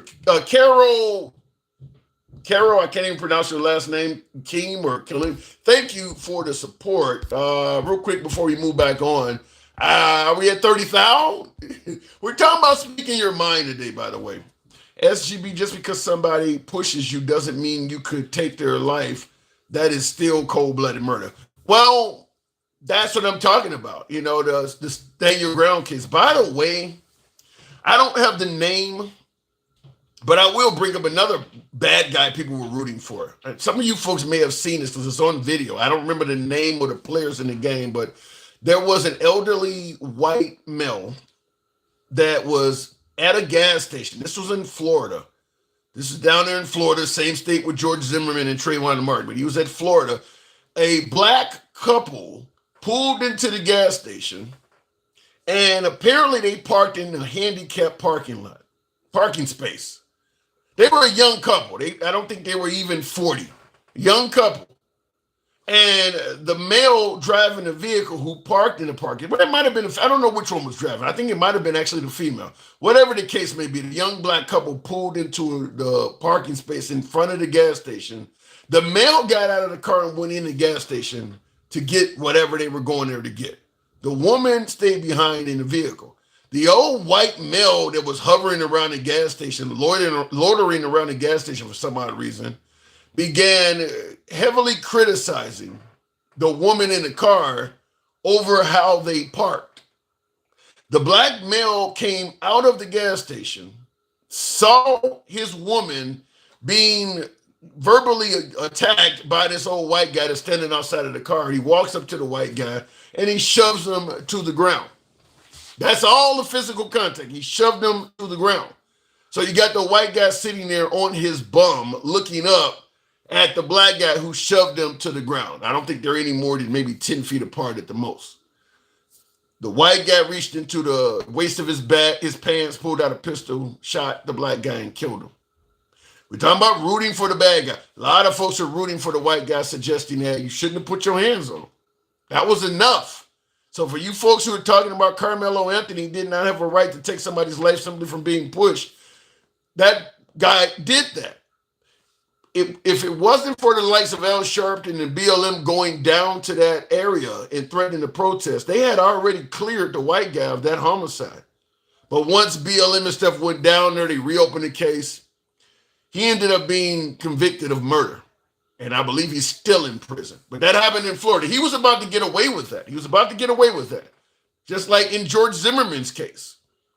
They wrapped that case up pretty quickly and gave him his gun back and sent him home. It wasn't until, once again, BLM went down there and they at least attempted to give Trayvon Martin's family some justice. But they had already gave George Zimmerman his gun back and considered it self-defense and sent him home.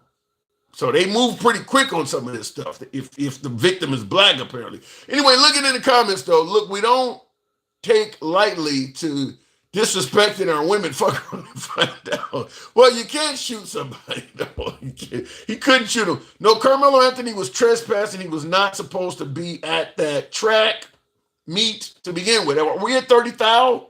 A lot of lazy thumbs here. We got almost 200 people. You guys can't get your boy. A good minute of tapping will be right up there. Tap the damn screen.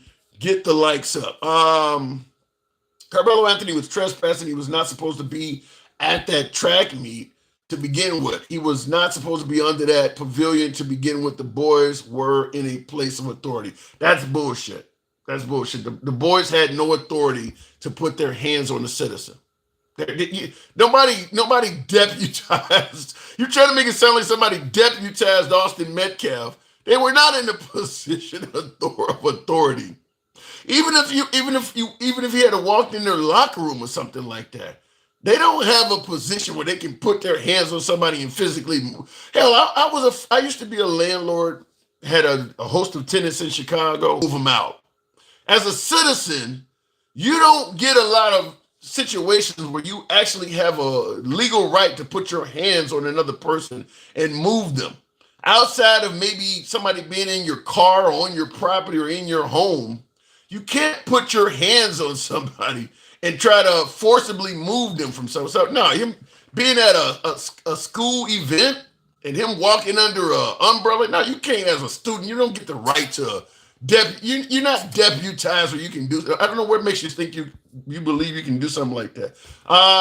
One reason would be because Trump is a professional litigator. Really? Okay. He goes in there to make money like the investors in the court cases. People think he's going in and just discovering this. Okay. Carol, wow. All right, let me go back to the box. I don't think I'm going to get my third. Oh, yeah, we just did it. Going back to the box. Gordon 777. Good evening. Welcome to the program. For some reason, immigrants younger than us know more about our country. It's mind-boggling because other countries, if you're talking to somebody who migrated overseas, other countries teach a lot more U.S. and world history than we do. In America, just like what Trump is saying, we don't need anybody. We only need each other. Other countries don't do that. They actually teach world history, world geography, and they actually teach it from a standpoint that we all matter to each other. Only in America do we have this supremacist mindset where everybody depends on us and we don't need anybody else. Gordon 777, good evening. Yeah, that right there is the truth. Yeah. They know about us more than we know about ourselves, and that's the problem that we're having. And right now, we need to know that the world is smaller with technology, and everybody's looking at us. So we keep talking about the left is wrong or the right is wrong and stuff like that, and they looking at America like, nah, y'all wrong. Yeah. After right, if we vote in Trump and Trump does something wrong, then that's America backing that. They don't pick and choose between all of that shit. They don't, and that's what we need to do, because our little racist herpes then pop back up again, and we acting like we don't understand each other. What did you call it? What was that ailment? It's almost like our racism is like herpes. And a right emotion comes and that stuff pops right back up in America. And we got to get this under control for real, because the thing is, and I know that's funny, but it's real. It's rooted in validity. I mean, it is funny, but that is a great way to describe it. And I'm just going to be honest with you. As long as Trump is in office, I mean, he's basically fucking without a condom. You're not going to get rid of this with him in office. I mean, because... Yeah, but the thing is, I think us as the people, and I have to believe it. I like my friends say. Sometimes they say I'm unrealistic, optimistic about stuff. I don't think I'm unrealistic, optimistic, but I know the truth. Negative energy and positive energy got the same power, but we just love to give energy to the negative. But negative don't need no help right now. But we got to balance it out, because a lot of times negative is getting help right now, though. Yeah, it's getting help, but I'm just saying, just like that. The thing is, the positive help or energy, we can give it to it, but we'll figure out a way to just that little bit right there will give that negative energy more help. It's not so much of the left need to tell the right what to do, or the right need to tell the left what to do. No, the left need to tell the left what is wrong. And a lot of times, I've seen on live, and I've been on a couple of these lives now, it'll be somebody that asks a question, and they setting them up to say, okay, well, is this true? And then the person can't even answer the question because they're like, well, no, I'm not. We should be debating each other, not to win the debate, because if you win the debate, and you are absolutely wrong, you did both of us a disservice. And that's what. I agree with you. I agree with you 100%. And that's why I say on my show all the time, it's never about winning and losing. I don't talk down to guests. I try to avoid the gotcha questions, because you're right. Folks are more focused on winning the conversation than actually having a good dialogue. I mean, they just want to win. And I don't do that here. But you're right, because when I go into other forums. And most of the forums I go into are MAGA forums. And it's all gotcha questions. Just want to prove I know more than you and things. No, we should be trying to all educate each other. I know things you probably don't know. You know things I probably don't know. And damn it, if you got something I don't know, I'll admit when I'm wrong and give you credit for giving me the knowledge. But you're to a lot of MAGA, because I'm not MAGA. And I'm an independent. I'm not left anymore, because I saw that both sides actually got stuff I agree with. Mm-hmm. But what you said, what did you say they called you, like softy or fluffy or whatever the case that's the left. That from the left, I'm usually going to be called a fluffer. Sometimes it's they're going to call me a sambo or that's sellout. Actually a good thing. I've been called now on you got to pick a side, because I got to pick a side, especially if they got something if you got better fruit for me to pick, I'm gonna pick that one instead of this one at this moment. You know what we should do? I just thought about it. When somebody's going out for a government position or whatever, they shouldn't even have a name or whatever side. Whatever the words that they say should be what we pick from. Don't even look. You don't even know which side, and you'll be surprised how many people are gonna pick the other side because it sounds good. Yeah. And it goes in order of what they believe. For us to believe that anybody who's black didn't go through hell, it's almost like we at least I've seen on the right when I talk to them, they say a lot of good stuff or whatever. Like one place I was listening to, they was talking about how a lot of white people can't speak the truth about how they're being treated by people of color. And actually some of them would tell a story and I'm like, well, damn, I never looked at it that way, but it holds merit. But in the same sense of like whoever was doing the show, then they almost make it sound like the black people weren't going through anything and they're not American for, or whatever the case may be. I'm not going to go too deep in it. The point I'm trying to say is we here in America are all Americans, if you like it or not, and you can't call somebody not patriot just because they don't see America like you and they fighting for that happens a lot. It's like you're not going to look at your uncle the same if one of them got R'd, I guess you can't say that word, but like with or whatever, like the other child. Yes, I do. I appreciate that. Yes, Uncle, you made sure I can get it through school, and I got a good job because you. Let me ask you. We talked about this. Let me ask you that because we talked about this earlier on the show. I mentioned that in areas of color, black neighborhoods, for instance. Even now you got everything from open air drug dealing. Folks, there's still a hell of a lot of murders. I'm from the south side of Chicago. All of that stuff still is happening. Do you blame what's happening in 2025 in black neighborhoods on racism? A little bit. Not because if somebody robbed you, you can't wait till the robber gets sued or whatever to fix your house. You have to start fixing your house right after it happens. You have to go ahead and get yourself. Give me an example how do you give me an example of how you tie a lot of in some of these neighborhoods you got 15, 16-year-olds that are carjacking people and all this stuff. Give me how you tie that into racism. Because when I was 15, I wasn't even trying to get a car at all, much less steal it from somebody else. So how do you tie into racism, what they're doing in a lot of our communities? Just off the top of my head, of you asking that question, I don't know which 3 letters it was, but I'm just going to use FBI. Said one of the most dangerous things that we had in the country was a black family or something. Have you heard that before? I've heard something like that, but But just because somebody calls you violent, don't mean you have to be violent, do you? Yeah, but if somebody keeps you away from food, eventually you might take it. So I'm not saying that's right. But I'm saying if you don't have an opportunity to get these things, eventually you will come a savage. I'm not a killer, but if you put me in the right position, I might become. Yeah, that sounds like the words of Tupac. I'm not a killer, but don't push you. Well, the point I'm making is you talked about if you get to the point where you're desperate, you don't have food.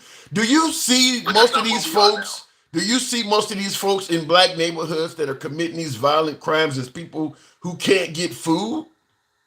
No, I don't. I was just answering that question before, but I will say this. But and I hate to say it like this, have you ever heard of that little study that they did? I think it was in the 70s. The doll test. The doll test, yes. The doll test. You already knew what I was talking about. So everybody just looks at people a certain way, and that, especially at a young age and then coming up, it will affect how you move. It will affect what you gravitate to. You know what I'm saying? I gotta disagree. I think that even if the world is looking, even if the world is looking down on you and saying awful things about you, that shouldn't in color. It's incentivizing these young. Like I said, we're talking juveniles that are going around shooting and killing each other.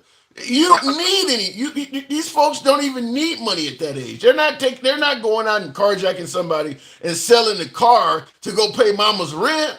That's not even what they're doing with the money. Oh yes, yeah, no, that's beautiful. Yes, you're telling the truth, and I don't like it. I'm a person who work every day. I have a family. These people who you're speaking of, they scare me as well. I'm not going to lie to you on that. Yes, that's the truth of the matter, and I'm not giving them where they believe that is right. And I think that right there, I think is systematic, because racism and crime would not keep going, especially in a beautiful country like America, unless somebody's getting money. They're making money off them too, to make sure that we stay on opposite sides in certain situations, so they can make money at the top. And they keep us having these champions that they put in front of us. So, and these champions can even be these people we're talking about that's going through these things. I am going into a little bit of conspiracy and stuff like that. But sometimes these facts. Here's the point, though. Something else.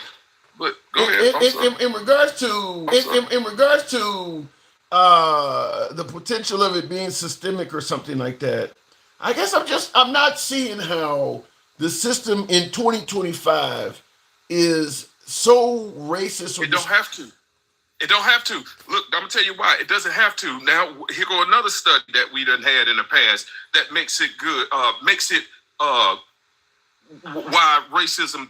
So white folks who are listening, that has nothing to do with you at this time, but the hurt will make people lash out to y'all. So it's not y'all, not the ones who not actually doing it. So I'll give you grace on that if you're all right with that. But what it is a lot of times, have you heard that little study where they had the animals and they had them all in a room, and then they had like food on top of a ladder or something? And so what they do is when the animal go up on the ladder to grab the food, they spray them with water or whatever, and that's bad. So when the next animal go up there, or the monkey, whatever, so after a while they didn't have to spray the animal to get the food. The other animals will beat that animal up to get it.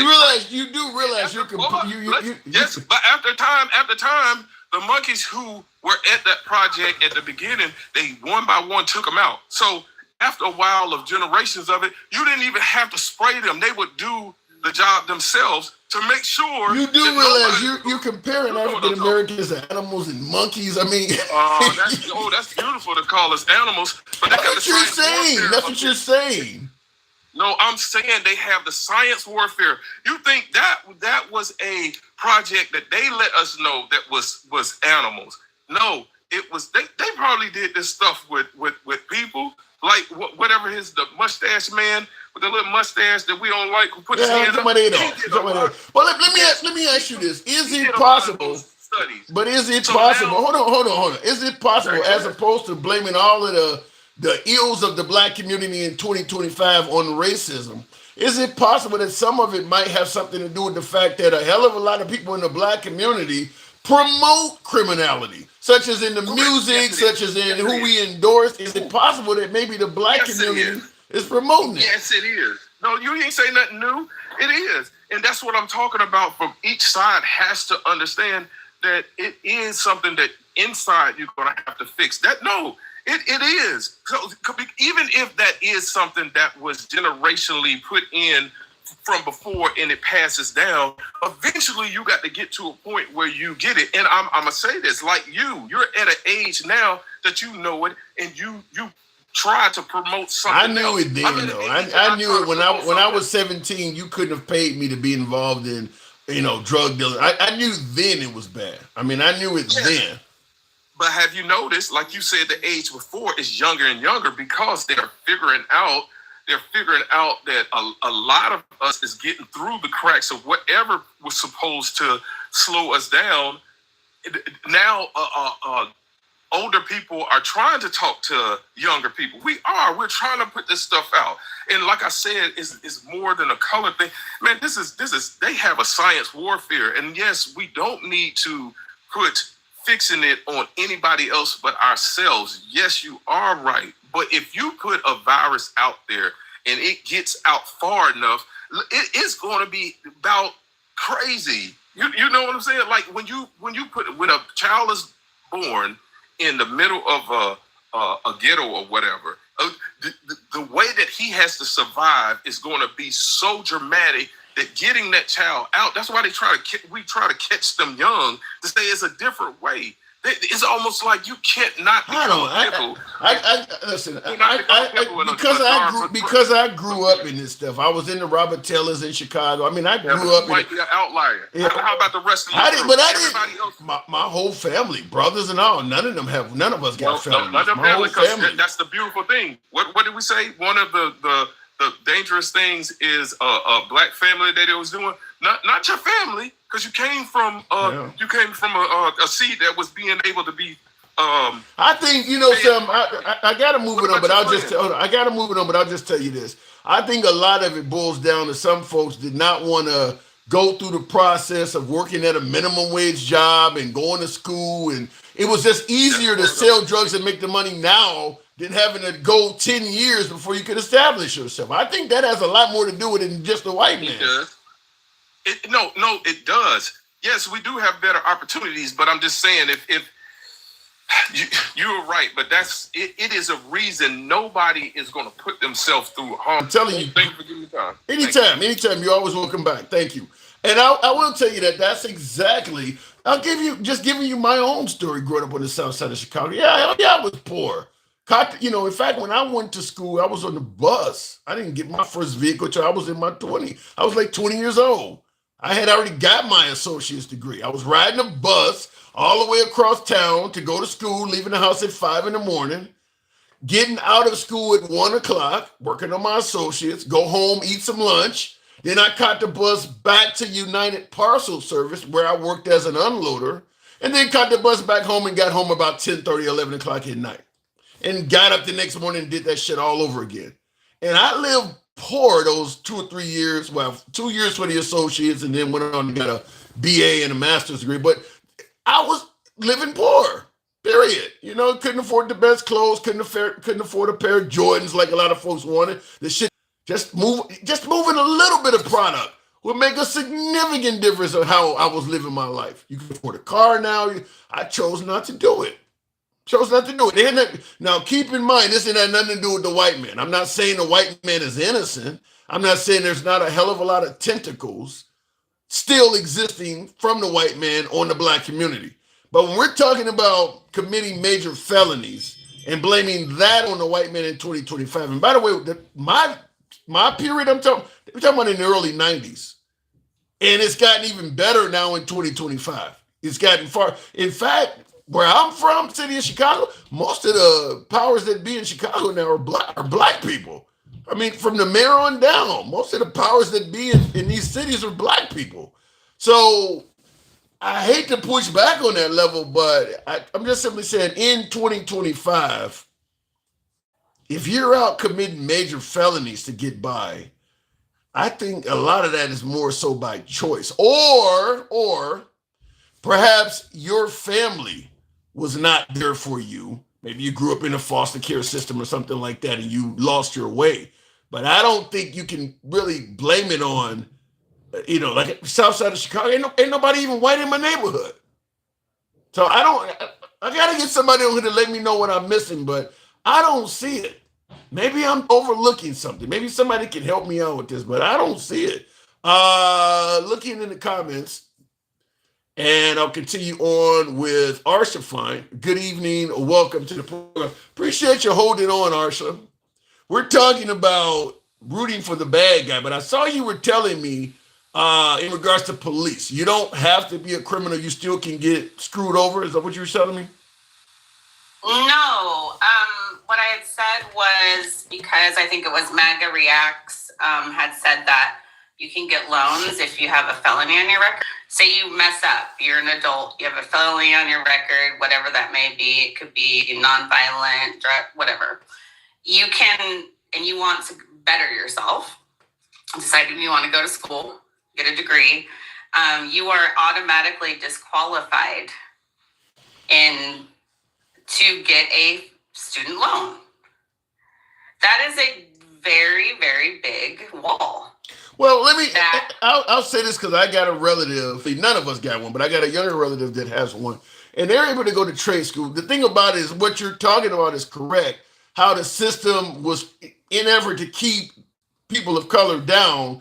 people got caught up in the system. Once they got a felony, you're guaranteed they're going to stay down. Well, a lot of liberal areas have went around that by doing things in their own. I mean, I know people who you can still go to trade school with a felony, and as opposed to getting a loan, then we'll make the school free. I mean, there's still ways to do this. I do believe that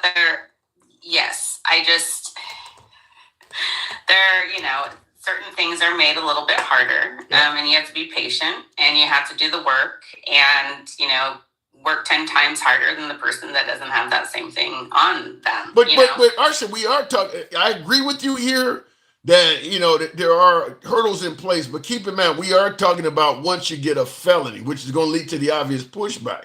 Just don't get the damn felony. If you don't get the felony, is there anything stopping you from having some resemblance of the American dream as a person of color?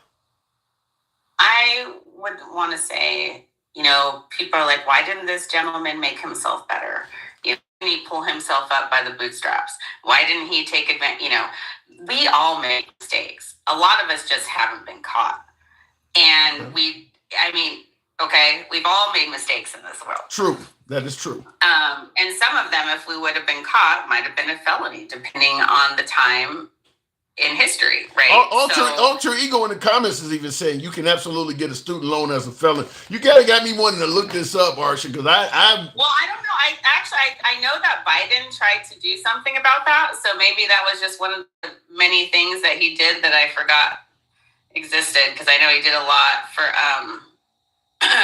that obstacle. I was an over-the-road driver for a short period of time, and I know for a fact you can drive as a truck driver as a felon. I mean, or you can expedite there are jobs available for felons. It depends. Go ahead. It's really interesting though, because I've been a licensed cosmetologist in the state of Oregon for 25 years. Okay. Every single time I fill out my renewal to update my license through the state, they ask me if I have been convicted of a felony within the last 2 years. And if I have been convicted of a felony in the last 2 years, they revoke my license. So go ahead. And that's because that's licensing, right? So that's different than a loan. That's like state license. Like you can't have defaulted on your loan. I know. Here's what. And you can't have a felony. But yeah, I hope to God, like if you have a felony, you can go to get a student loan. Here's what AI, and this is Google AI, so take it with a grain of salt. But AI says, yes, individuals with felony convictions are generally eligible for federal student loans and financial aid. However, there are some exceptions, particularly for those convicted of certain sexual offenses and who are subject to civil commitment. So, so the typical felonies that a person may get caught up in due to, let's say, racism is not going to make you go out and sexually assault somebody. You're talking about more like drug dealing and gangbanging out. Sounds like you can still get one. Well, that is fantastic. So I stand corrected. I will not. I didn't know. Yeah. I know you can have your license revoked, though, if you have like a license through the state and any sort of health board. So like if you are a nurse or, things like that, once you are licensed, you cannot have anything on your record. Yeah, I even see another line here says, once you release the eligibility, I think I'm reading that right, eligibility limitations related to your incarceration will be removed. In fact, you may apply for aid before you're released, so your aid is processed in time for you to start school. Drug convictions no longer affect federal student aid eligibility. So, well, I think that's fantastic. Yeah. So, because back when I was getting a student, that was not the case. So to people that say, we'll go back to like where we are now versus where we are then, it's like if you look at what yours and I, because you and I are both like born in the 70s, right. Like what our parents had to go through, what our grandparents. Yeah, it was bad. Now they had a legitimate right to complain, but oddly enough. But what I'm saying is, Are we there? No. No. But have we come a long way? Absolutely. And you can't like throw away all the things. What is odd is that even though we're not perfectly there in regards to racial equality, you admit, and I think everybody would admit, we have moved closer to that than, say, the 1960s. But oddly enough, the black community behaves worse now than they did in the 1960s. We weren't taking each other's lives and doing all of that in the 1960s. I'll say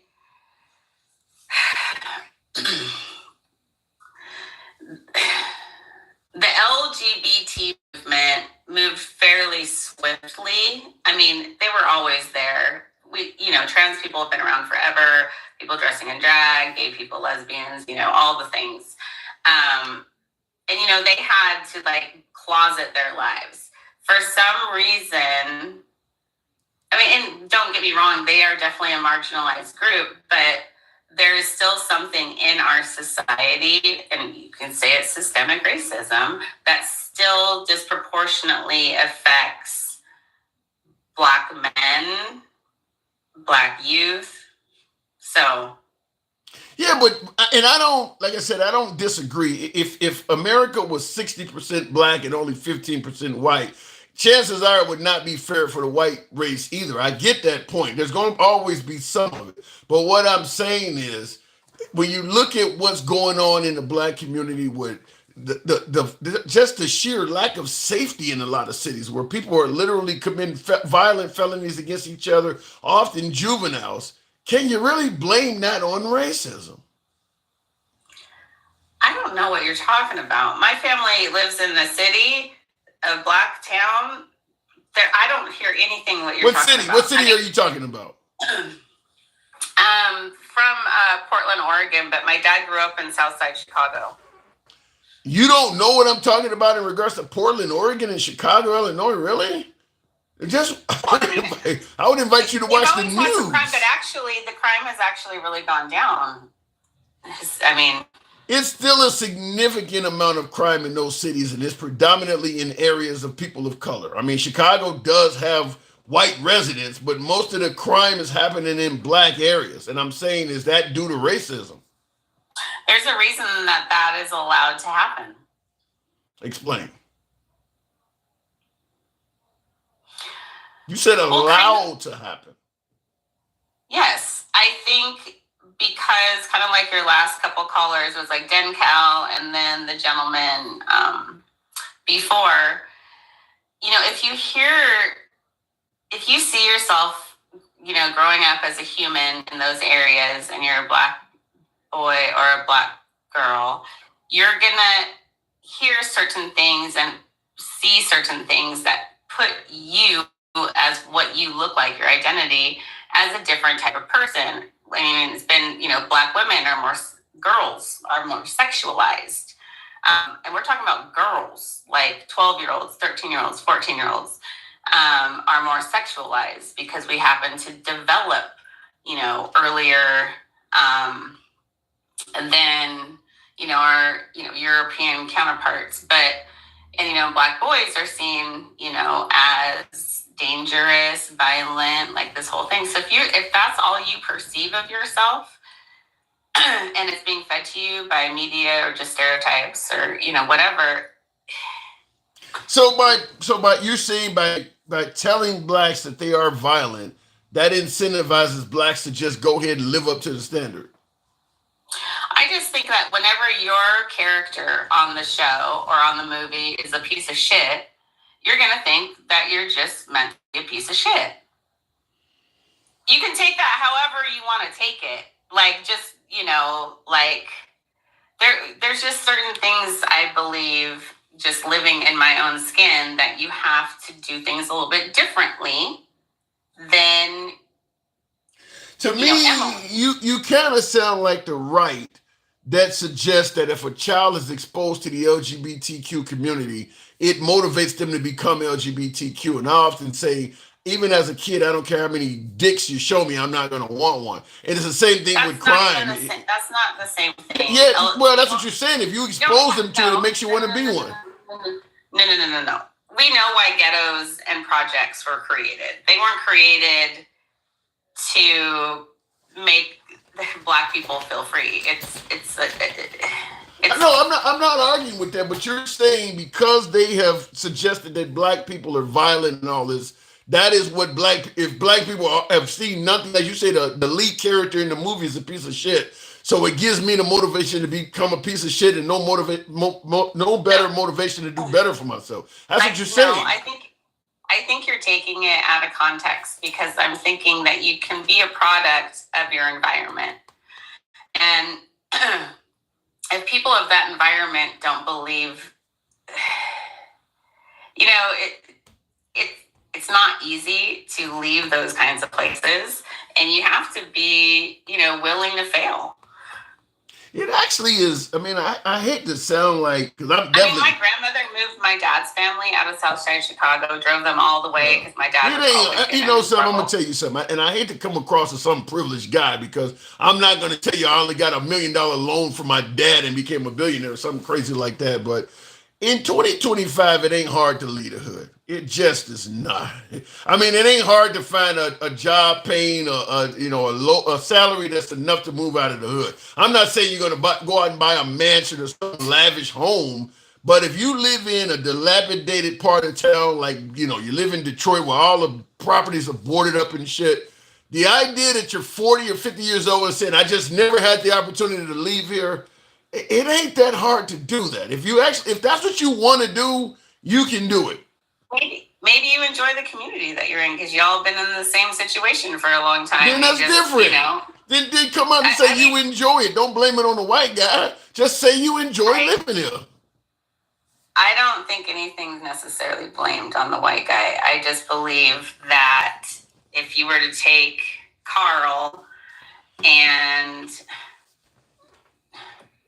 Jamil and put them on the exact same path, on the exact same schools, with the exact same piece of paper, the exact same credentials. I'm assuming you're not talking about Carl Weathers. Carl is a white guy, right? I'm just playing. Go ahead. You know what I mean? Yeah, I get it. You're not talking about Carl Lewis. You're talking about a white guy. I agree that opportunities are still somewhat better for whites in America than blacks. But when I say that, I'm talking about in terms of there's a glass ceiling out there somewhere. But the glass ceiling may be 20 stories up. Ain't nobody stopping you from leaving the first floor. You might not be to get to the penthouse, but you can be higher up than the basement floor. There's no excuse for you to still be living in the basement in 2025. You might not be to reach the penthouse, but when you're talking living in dilapidated areas, you can climb from that. It ain't that. Racism ain't that strong. And that's where I say the Black community are the only people that we are going to have to help ourselves. Like we did, unify, create a community, realize we're in this on our, don't rely on the federal government to do certain things for you. Don't rely on these things. Like, there's lots of things in history of like movements and stuff within, whether it's the Black Panther Party or, what have you, of, having, creating free meals for your own community. They did that on their own. Creating, helping kids get shoes, things like that. I think that is the way I would like to see the communities. I agree, but I'm just going to say, even in a Black community, even among minorities, if you really just want to better yourself, you go out and work hard, go to school, get an education, avoid the law, and you really want to work hard. You may not go as far as a white person, and that is something we can talk about, but the idea that you got to stay in this neighborhood and sell drugs, I don't see that.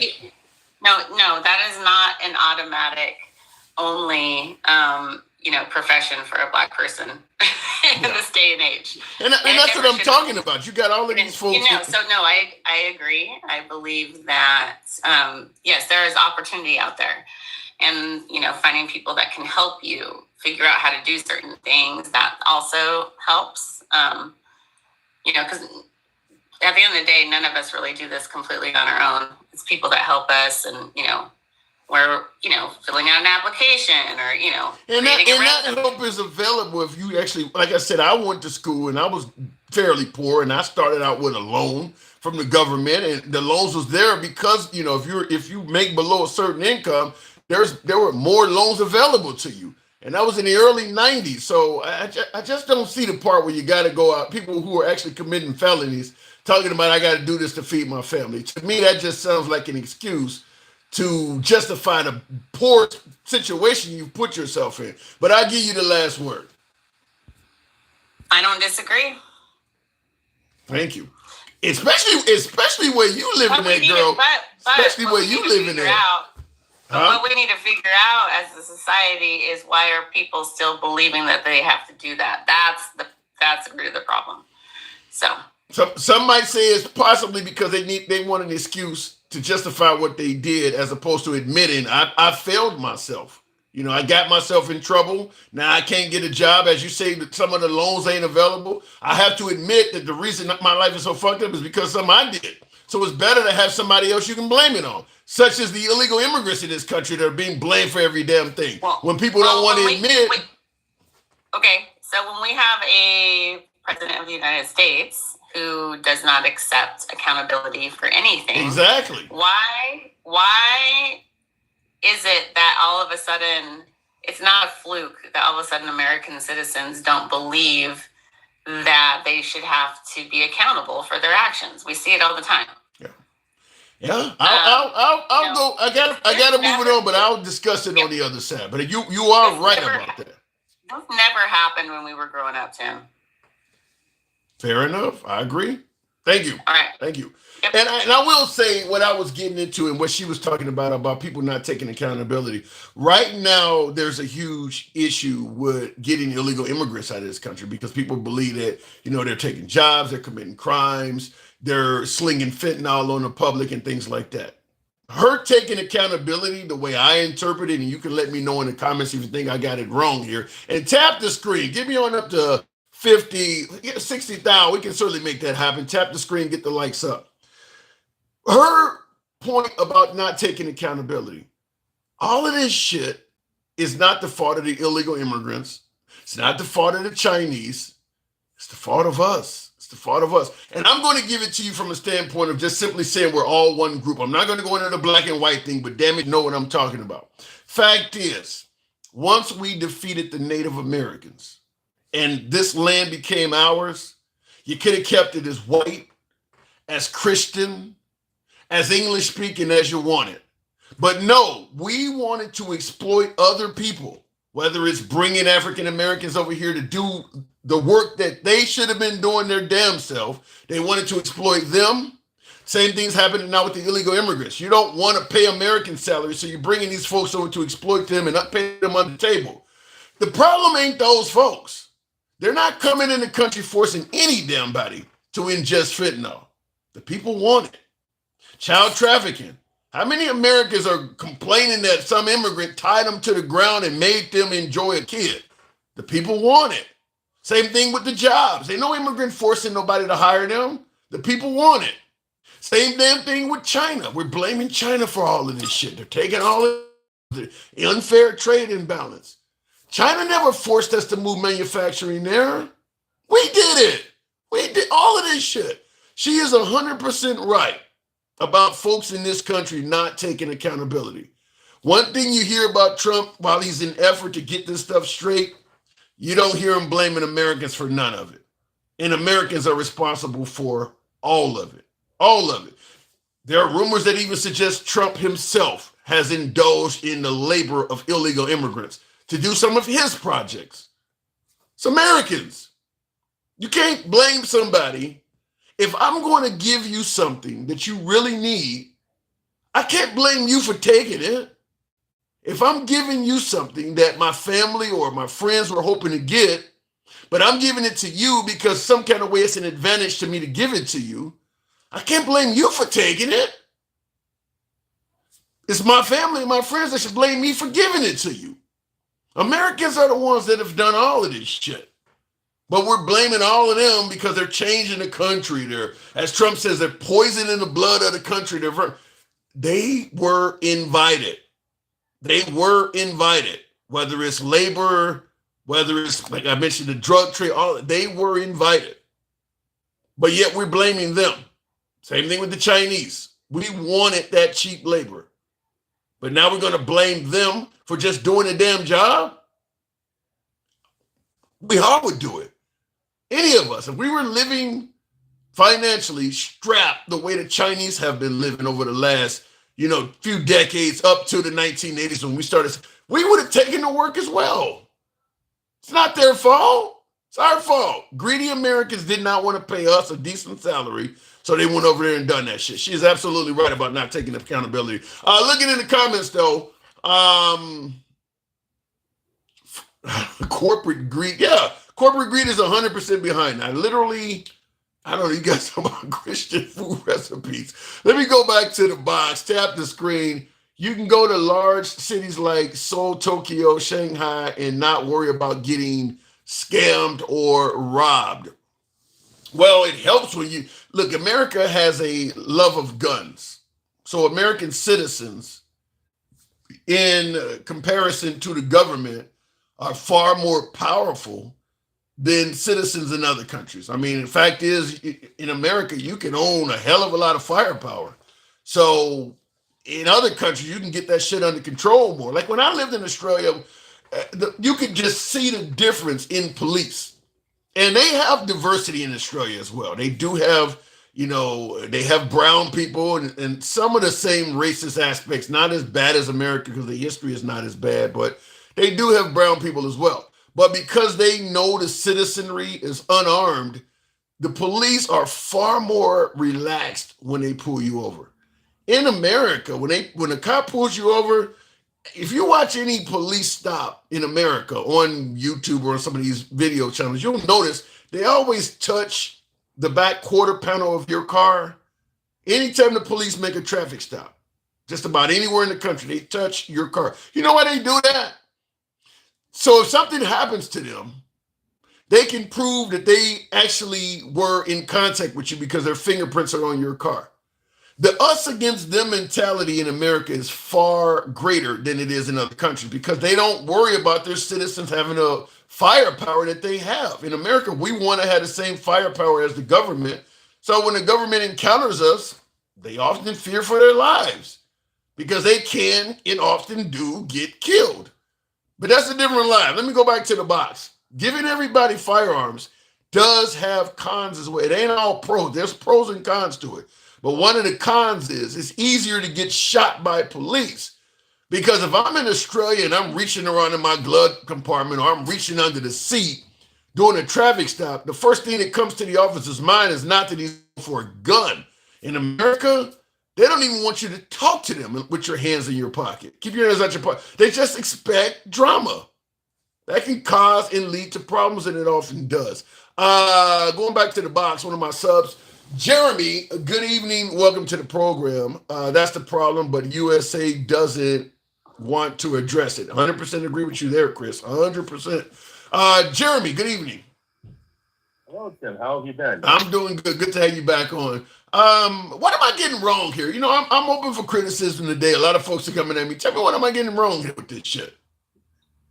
So far, I don't think you're getting a whole lot wrong. I actually agree with you on most of what you're saying, including us effectively putting our jobs overseas. It was out of greed because we knew that China was poor and that they were communists, and communists don't care about their own citizens, so they can pay them shit wages and stuff like that. So there was greed, absolutely, by Americans. But the thing is that doesn't make it any better because there were Americans out there who thought this is a bad idea. You shouldn't do this. I think that now that we've kind of learned our lesson, I think that it's a good thing that we're deciding let's bring jobs back to America. I don't know if we learned our lesson at all. I'm still not hearing anybody talking about going after the Americans that did it. I mean, I still hear the right in particular being very defensive of corporations. You still, a lot of the folks on the right still think corporations are people too, and you shouldn't be able to tell them what to do, less regulation. That's what got us in this stuff. The less you regulate a corporation, the more they're going to exploit that for their advantage. That's kind of how this happened. Well, to a degree, but as we know, there is such thing as red tape. there is such thing as overregulation, where it becomes so expensive and so hard to actually run a business that it becomes easier just to ship it overseas. We have higher taxes over here than they do over there. It's actually harder to build a business over here. Let me tell you why I disagree with that. It ain't harder or more expensive to run a business. What happened is, back when we had Zenith, we had Magnavox, we had actually electronic brands that were made in this country, and we actually paid the employees a good salary. The difference back then was the head of the company, like the CEO, they only may have made 20 to 50 times what the lowest employee made. If you want to make 300 to 400 times what your lowest employee makes, now you got to hire a few Chinese. The reason why it costs more is because they want to make this astronomical salary now. I'm not saying that that's completely untrue. But I think there's multiple reasons why you can do the same thing. Get rid of that. I don't think that it's untrue to say that it is expensive to run a business in the United States when it comes to things like manufacturing. Manufacturing is actually more expensive. Get rid of CEOs making hundreds of millions of dollars, and I guarantee you'll be able to bring a lot more American jobs back. But you're not going to be able to make it happen, because Trump is talking about, well, I want to bring jobs back to America. The only way you're going to bring jobs back to America while letting those folks continue making these huge salaries is to lower American salaries down to what the Chinese are making. Until you address the fact that they have made a lot more money over the last generation or two than they used to. If you don't address that, you're not going to fix this. See, I'm not concerned about how much a CEO makes. Then you're not concerned about. No, can you let me explain why? Yeah. Right. So here, the reason why I'm not concerned about that is because I'm more concerned about how much the lowest employee makes more than I am about how much the highest employee makes. So, I'm a dishwasher. Okay, that's what I do right now, and I make $15 an hour. And in my state, the minimum is $7.25. And so I make it enough where I could actually live on my own. I'm saving up right now so I can move out eventually. But that to me is justified because the CEO of the business that I work for makes probably about 100 times what I make. And that's okay. That's okay with me, because as long as I'm not getting screwed, why should I care if the guy on top is making a lot more? It's not taking out of my wallet. It's only when we get to the point where we will get to that point by hiring out foreign labor in the first place that it becomes a problem. But that's what it is. You said I don't mind what he makes as long as I'm not getting screwed. That's where the problem is. You as a dishwasher making $15 an hour do not believe you're getting screwed. But you got a lot of folks who have had to go to college and get a degree to make barely more than you, who think they are getting screwed. And their CEO is making crazy money like that. For them, a dishwasher making $15 an hour, you're actually above average. That's not where most Americans are. Most Americans are out here working for jobs, and every time their benefits get renewed, they get less health care, higher deductibles. The company's making excuses to do all of this shit. And you're hearing about the CEO getting a bonus for saving the company money by paying you less. That's what most people are dealing with. They're not getting paid like you as a dishwasher who's making enough money to live off of. These folks are going out getting an education, and they still don't have enough to live off of. So you're above everything. A lot of these people aren't. A lot of these people who are getting their education in college, they're out the gate. They're not working the jobs that they went to college for, or they're doing an internship. You see, unfortunately, one thing about college that we have to remember is that a lot of times, it's not useless. I hate when people say that college is useless. I think that college has its usefulness, but I think that the problem is that a lot of times, a lot of companies that hire people for college degrees are either outsourcing a lot of this, the way we do a lot of other jobs that are lower level jobs. So a lot of immigrants are actually getting jobs remotely or being given H-1B visas to come into this country and replace a lot of native workers. But also there's also other problems that sometimes these companies just want you to have a lot of experience right out the gate. You ever see that at a job where they're entry level this 3 years experience? Yeah. Wait, how the fuck am I supposed to get that? Right? Yes. They're all saying, how am I supposed to get 3 years of experience when they all want that? Yeah, a lot of that has a big problem. Okay, so a lot of times they are. I've known people who do have college degrees who are working right next to me in the dish room. Jesus. Well, that's terrible. But I think where you and I have a disagreement is you're not focused on the salaries that are going out at the top. And I believe it's imperative that you do because it is the pursuit of those high salaries that's causing all the problems at the bottom. They're the reason why every time, like I said, they renew your benefits, you pay more for your health care and you get less. Now, maybe as a dishwasher, you probably don't get that at all. But for most of working Americans that that have a family, they need health care, and they keep raising the deductibles and out-of-pocket costs, and the coverage keeps going down. Or you have folks in the raise. All of these folks, the losses that they are enduring, the company is wrapping that up as a bonus to the guy at the top. Well, you just saved the company $25 million this year. We'll give you a $5 million bonus. So it's incentivizing him to pay you less because it's going in his pocket. When you look at how things have went in this country, before you're young, but before going back to the 70s and 80s, you'll notice the salary for the average worker has continued to take a dive, and the salary for the top has continued to rise. Those things are correlated. Those things are correlated. And so until you get the top salaries under control, you're not going to get the bottom under control. Because like this. Payroll is actually one of the biggest expenses that a business has. One of the biggest. And when it comes to profit margins, let's say that you were to take the CEO. Let's say he makes, I don't know, let's make him a billionaire. So he makes $500 million a year. And I say that because most billionaires are not liquid billionaires. You actually try to just start dividing up how much he actually makes amongst all of his employees. If he works for a Fortune 500, he could have thousands of workers all over the world that are getting paid that. That ain't how you do it. You can put a cap. The more you break down how much he actually makes and start giving that away to the individuals, the thinner those margins become, and eventually you might only get a few $100s. So you might only get a few $100s more a year, if you for every employee that gets paid more because we gave him less. It's like a pyramid. Okay, the higher up you go, the fewer people that are up there, and the more money everyone gets, and the lower you go, the more people are at the bottom.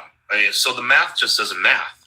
At some point, see, my opinion is different from yours. When I look at the increase of the percentage of a CEO's salary based on what the company is making, there is no excuse why their salaries have ballooned like this. You're not selling more product. I mean, you take someone like Steve Jobs, or you take someone like Bill Gates, or some of the modern day CEOs. I don't see how they're doing much better than, say, a Rockefeller or a Kennedy from their days. Yet they're making significantly more money from their companies than them folks were in their days. The Howard Hughes, them folks who were rich back in those days when they were paying higher taxes and employees were making good wages, they were not making this huge percentage of the company's earnings like they are now. It ain't like the CEOs are working harder or doing better or making bigger sales than they were back then. They're just taking more to profit. There are more people on the earth. There's more dollars going through the system. There's more percentages. We're talking about percentages. So, in recent times, our population has gone up exponentially. So ever since the Industrial Revolution, I don't remember the exact numbers, but you can probably look it up for yourself. But if you look at how much our population has gone up ever since things like refrigeration and the refrigerated train car has gone up, it is exponential. It is like what's your point? Ridiculous amount. There are just more people to buy products from. Like, there are more people to sell onto. There are a larger percentage. We're all richer. We all live like better than kings did. No, I disagree. I would tell you back in the 70s and 80s, only dad had to work, and dad could afford to take care of the whole family, with mom staying home to raise the kids. Now mom and dad are struggling and they working together. So we ain't all richer. I don't agree with that. Now the CEO, on the other hand, is significantly richer than he was back then. Significantly. So no, I'm dead serious. Like look at any king in the 1500s. We all eat like kings in the 1500s. Oh. Like we all like we are all. Well, doing yeah, better than the most people. 1500s. Okay, that's the 1500s. I don't know where to go with that. What I'm simply saying is, if you compare the income for the average American in the 70s and 80s, or even the 60s and 70s, to what is going on now, Americans are working a lot harder and they're getting a lot less for their money from their employer. They're getting paid a lot less. And even back in the 70s and 80s, you didn't have to go and become $80,000, $90,000 in debt from college loans. You could come straight out of high school, get a decent job that would cover your family. Now you got to go to college, take this huge debt, and it still ain't enough. Meanwhile, the guy at the top makes more than he did back then. You don't see this? Well, I do want to respond to what you just said, but before I do want to say, I do want to comment on the whole like black kids like in the ghetto like shooting each other and stuff like that. I do want to comment real quick on that. go into that because I do got to move it on. Go give me what you got. So for the second thing, yeah, okay. So with that, there's actually a professor known as Dr. Derek Jensen that you might want to look up on your own time. And he said he said the way he described it is, why is it that like kids is in the corner were shooting each other that look like mirror images of each other? It's because they want to die. And there's kind of a natural desire to want to die when you get old enough, but it should be a spiritual death. Either the child needs to die in order for the man to emerge. And that's how he looks at it. It's a very complicated philosophical belief. Yeah, but you might want to look him up. Dr. Derek Jensen is his name. Yeah. Anyway, the last thing I will say about that whole conversation about kids getting into gangs and stuff like that. I think that the biggest problem we can overcome we need to watch out for the younger ones, the youngest of kids, because here's what gangs love. They love kids that are young and impressionable. Yeah. Like nowadays, it's not like 17 and 18-year-olds. Now it's like 12 and 13-year-olds. And if we can keep the gangs away from those kids, that's going to be a lot better because you're a lot more intelligent when you're in your late teens and early 20s. Yeah. I don't disagree with, and somebody mentioned opportunity, that kind of sparks that, but I got to move it on, Jeremy. I don't disagree with that. Thank you very much. Thank you. You appreciate it. Have a good one, Tim. You too. Looking in the comments, what is this guy high? Are you suggesting that I look high on my caller? Don't tell the Mexicans I said this. Pay attention to overseas shipments, or I be talking it all what? Retro, I don't know what you're getting at there. Before we continue on, I survived on $16 with a wife and kid. You survived on making $16 an hour with a wife and kid. It's doable as long as you're in a low-cost area and can get things like food stamps. Then you're not surviving on $16 an hour. If you're getting food stamps, you're not surviving. I can't believe you just said that. He said, I survived on $16 an hour with a kid. It's doable as long as you're in a low-cost area and you can get things like food stamps. It's definitely not comfortable at all. If you're getting food stamps, you're not surviving. Food stamps is essentially somebody giving you extra money when you go to buy food. It's like somebody that you're not surviving. Take the food stamps away and you collapse. You're not surviving. It's an interesting way of looking at it, though. I'm surviving off of $15. It's kind of like some of these independent women. I don't need it, man. I can survive all on my own. And you find out when you're getting a bunch of alimony and child support. No, you ain't surviving on your own. If his income don't come in, you fail. You ain't surviving on your own. You surviving off of him. Stop corporate welfare, says Lisa in Code Jam. That ain't gonna happen with Trump. That is not gonna happen with Trump. Trump is getting involved in insider trading. I mean, he's selling his fucking Bitcoin or whatever his cryptocurrency. Trump is huge on corporate welfare. He probably is better for corporations in terms of corporate welfare than any other president we've had in our lifetime. He is huge in favor of that stuff. Best time ever if you're the head of a corporation and want to get paid. Best time ever. Looking in the comments, I don't know what I hit here, but I'll go back to the box, continuing on, and I'll go straight to Sean. And on we're on Instagram as well, so I'll bring one of my Instagram callers before we continue on. Good evening, Sean. Welcome to the program. Howdy, Tim. How you doing? I'm doing good. Can you get $15 an hour washing dishes? Can you make it happen? I don't see how. Yeah. Everything is costing more than it did 10 years ago. Yeah. What about what he was saying that it's more of a concern on the entry level person's salary, but you don't really have to worry about what the guy at the top is making? I think that's pretty dumb. When GM just redid their contracts with their CEO, and they were getting an $8 million bonus on top of, or raise on top of what they were making of like $20 million a year. And then we wonder why all of these cars are stupid expensive now.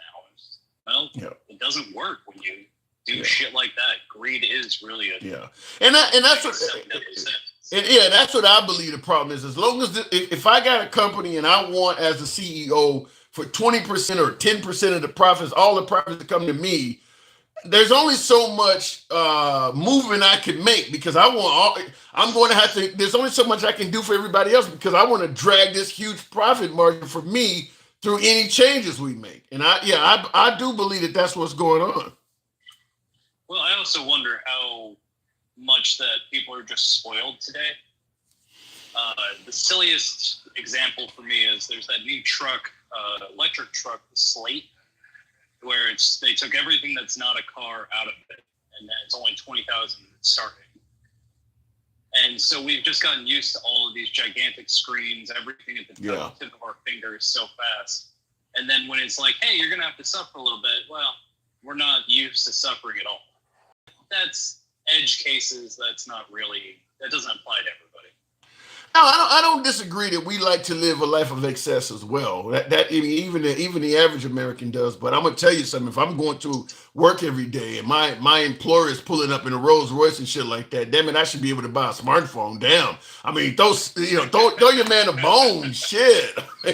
So, but when you got folks that are actively fighting against raising the minimum wage for 20 straight years, and you look at CEO salary over that period of time, I mean, those things are correlated. I very much agree with you when you said that, this is the best president for corporate corporations right now. Yeah. That man is the most scheming con man.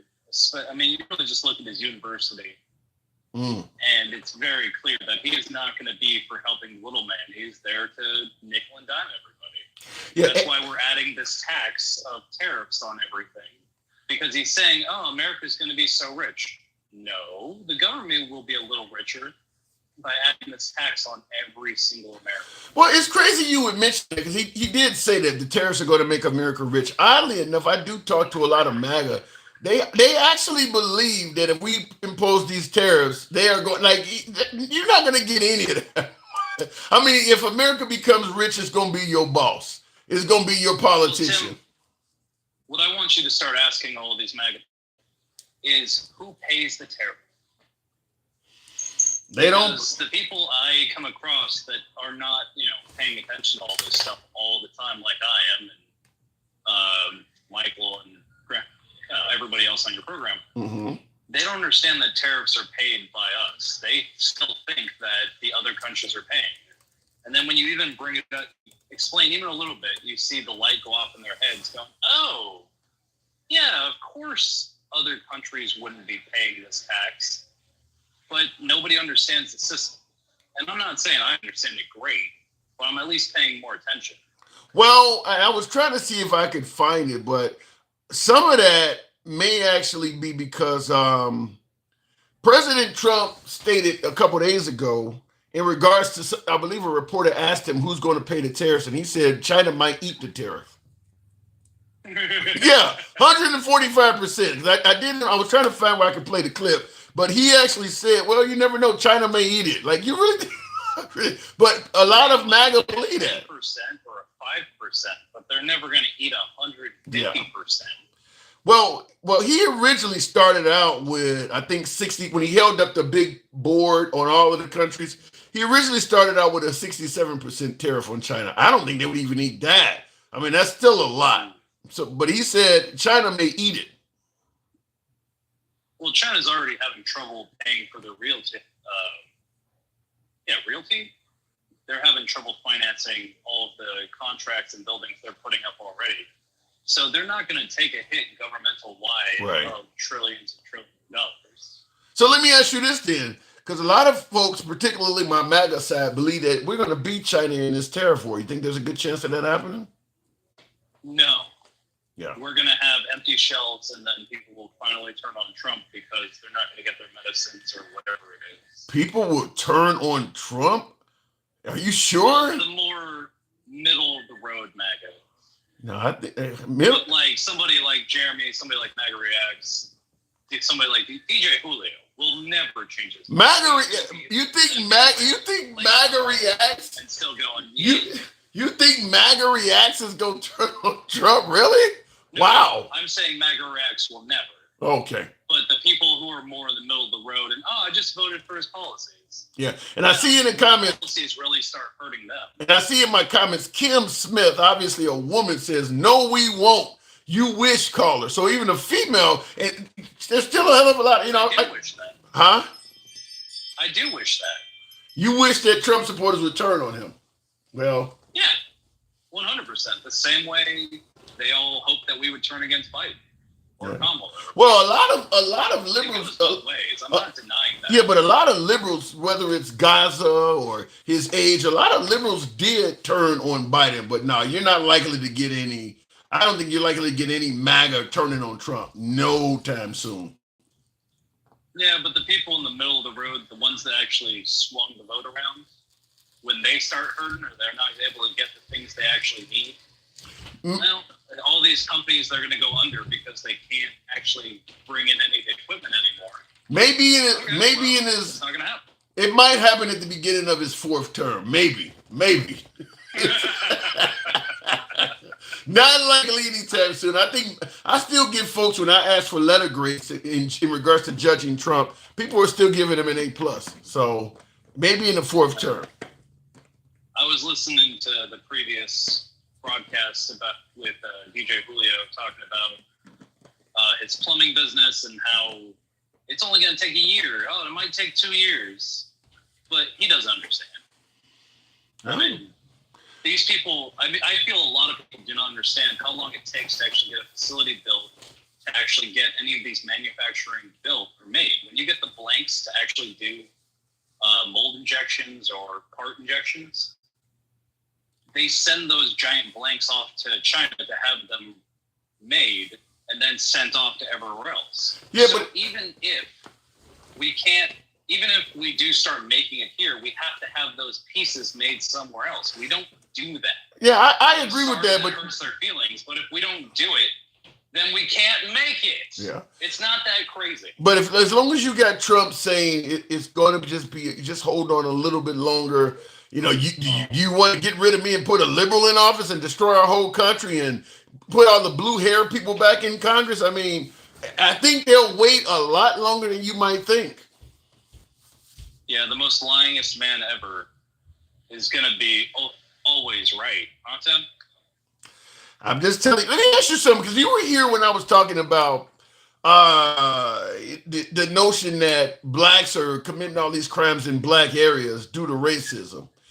Yeah, now you heard my opinion. Do you think, did I get anything wrong there? I don't know, Tim. It's very much situational. It's very much the person's mental state and how it's nature and nurture. It's not just one or the other. And so it's really hard to make a generalization about that. There's still crazy people. So if they're they're going to do some dumb shit. Yeah, let me rephrase it. I guess the question I'm asking is America in 2025 so racist that you got to go out and do a drive-by or sell drugs to make a living? No. Okay. I don't think so. That's the point I think there's enough diversity everywhere, but there is also some bad areas. Yeah. Where that's where they feel that's all they have. Now, in that area, that might be true, but as a generalization, no.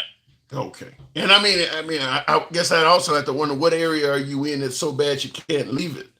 I mean, it just, I don't know. It doesn't, I just can't imagine it. I'd rather, if I had to live in my car or, something like that and work day labor to get myself out of a certain neighborhood to go somewhere else where there's more opportunity, I would do it. I just think it's folks oftentimes choosing the easiest route out and just not being willing to put in the work to better themselves. And racism can be used as a crutch to, I'm not saying, and keep in mind, I'm just thinking, if people aren't even willing to understand how the tariff works and who's paying that, then they're probably not willing to expand their mind and get out of the bad situation.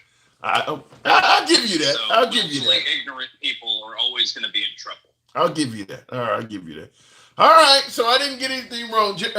I will moving on this, Sean. Thank you for coming through, Sherbert. Hey, Tim. Yeah. Real quick, I'm going to Chicago at the end of the month. What are 3 things I should go check out? You can tell me on the other side of this. Okay, fair enough. Thank you. For me, but it depends on what you're there for. One of the things, the museums, everything from all up and down the lakefront. Certainly, if you're there in the summertime or the springtime, the Museum of Science and Industry, Navy Pier is a good one. The Shed Aquarium. I mean, I love the whether you're going into the, what do you call it, the different buildings, to Sears Tower and whatever they call it now, that in the John Hancock building. I mean, there's just so many things. You can get a pass that covers all of that gives you access to all of the museums, all of that stuff that's all near the lakefront in Chicago. I would recommend any tourist check that out. Food.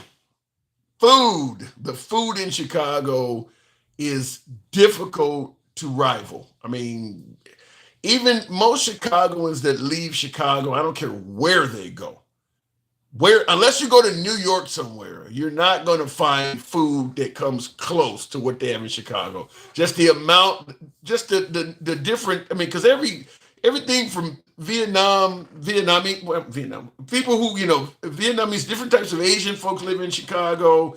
You got Polish food, you got Greek, I mean, there's just so many different types of food. You can't, the diversity, that's the point, the word I'm looking for, further great. I mean, just about every country on the planet has someone in Chicago selling food from their ethnicity, from Ethiopian and Nigerian food, Jamaican food. You can't imitate the food. So I mentioned some of the tourist places. Food would be another one. I've never was big on nightlife, so I can't really go into that too much. I like the boat tours. Another one I would tell you, the boat tours. You can go in the river, and it'll give you tours and explain a lot of the architecture of Chicago. And then, of course, just walking through the loop and noticing the architecture. It's another fun thing to do. So, I mean, Chicago can keep you busy for quite a while. So hopefully that helps. South Side is fun, says Big Dog. Well, the South Side is a little different, but the food on the South Side is still great. Everything from Harold's Chicken on down. I love the South Side. I mean, there's still a ton of food. I mean, just the food in Chicago you can't match it. Do you need anything passport to visit Chicago as a U.S. citizen? No. Once you're in the country, you're in the country. Once you get past U.S. Customs and Border Patrol, you're free to move about the country. You want to go to L.A., you want to go to Vegas, you want to go to Chicago, you're free to move about. You don't need it anymore. Chicago, be sure to wear jewelry and walk through Project Tourist Friendly. Chicago really, you're selling, you've been watching Fox News or something like that. Chicago really don't have any projects anymore. That stuff ended in the 90s. There's not a lot of project communities in Chicago, not many of them anymore. So you're not going to be, I mean, they got neighborhoods that are not safe, but there's not a lot of projects in Chicago. Let me go ahead. Can white people go to the South Side of Chicago? Yes. Yes, there are lots of areas on the south side of Chicago now that white people have reclaimed back. You can go to Hyde Park. I mean, there's a lot of areas on the south side of Chicago now that are white. Let me go back to the box. Can white people claim? I'll go there. Nicole Gooden. It might be a good conversation to have. Good evening, Nicole. Welcome to the program. I think he's getting at the real ID. Oh, well, the real ID, you need that to get on an airplane in America. Didn't that just start this week? You got to go down to the DMV and show them a birth certificate or a passport or whatever. They want to have a little bit more information on travelers.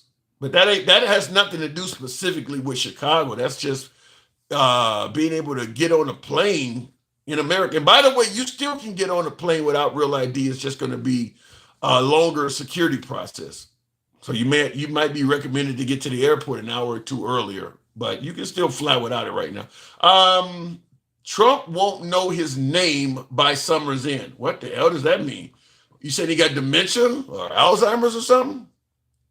I'll give the comment. I tried to bring up Nicole. It didn't come up. Not needed, but the subject to more scrutiny without it. Yeah.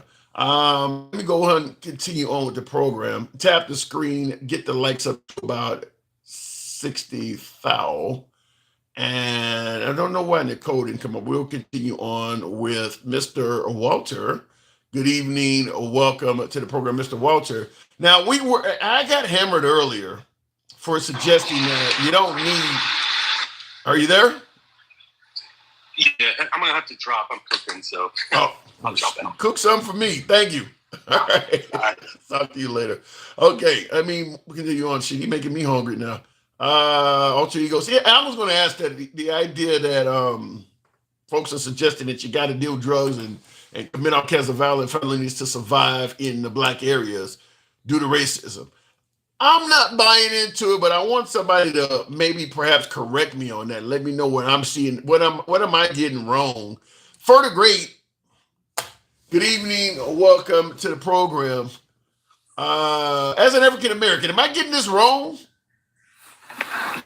What are you saying again? I'm sorry, man. The notion that when you look in African American areas, there's a lot of violence, a lot of killing, a lot of criminality, and folks are suggesting that this happens due to racism, that they don't have any opportunities. The white man is holding them down so much they got to commit drive-bys and sell drugs to make a living. Do you see any validity in that? No, I don't see any validity to that. We got too many examples of people that came out of that situation. Right. Too many. You got Isaiah Thomas out of, Jalen Rose. I mean, you grew up in the same neighborhoods. I mean, you said yourself you never taken a drink or been in any kind of trouble. So, yeah, that's bullshit. Why do so many African Americans and people of color echo that, though? You're the first person. I mean, I had a lot of people tell me it's true. People were calling me a sellout and every damn thing, saying I was playing up to MAGA for saying that. No, I don't understand that because in my own family, we got doctors down to, big ground movers. I mean, we all at the same fucking barbecue. I mean, it's just people make different choices, man. That's all it is. And I think in our community, we just have choices with kind of sometimes greater consequences. You know what I mean? Yeah, I've told you before, when you live in Mayberry and everybody knows you, you're gonna get a slap on the back. Yeah. When you drunk driving, hey, leave the fucking truck here. You take him to a pawpaw house. Hey, sober his ass up. We don't want to see him again. In the city, shit, jaywalking will catch you at night in jail. Yeah. And I agree with that. And that's what I stated as well. I said that I'm not denying that there are still aspects of racism on our society. However, if you don't get yourself in, if you don't break the law, and you just want to have some resemblance of the American dream, a nice apartment, a car you can call your own. As a person of color, there's nothing stopping you from getting there. Now, the hurdles are the system itself, what you're talking about. If you are someone that is involved in criminality, yeah, you're going to get punished likely as a minority harsher than somebody is white.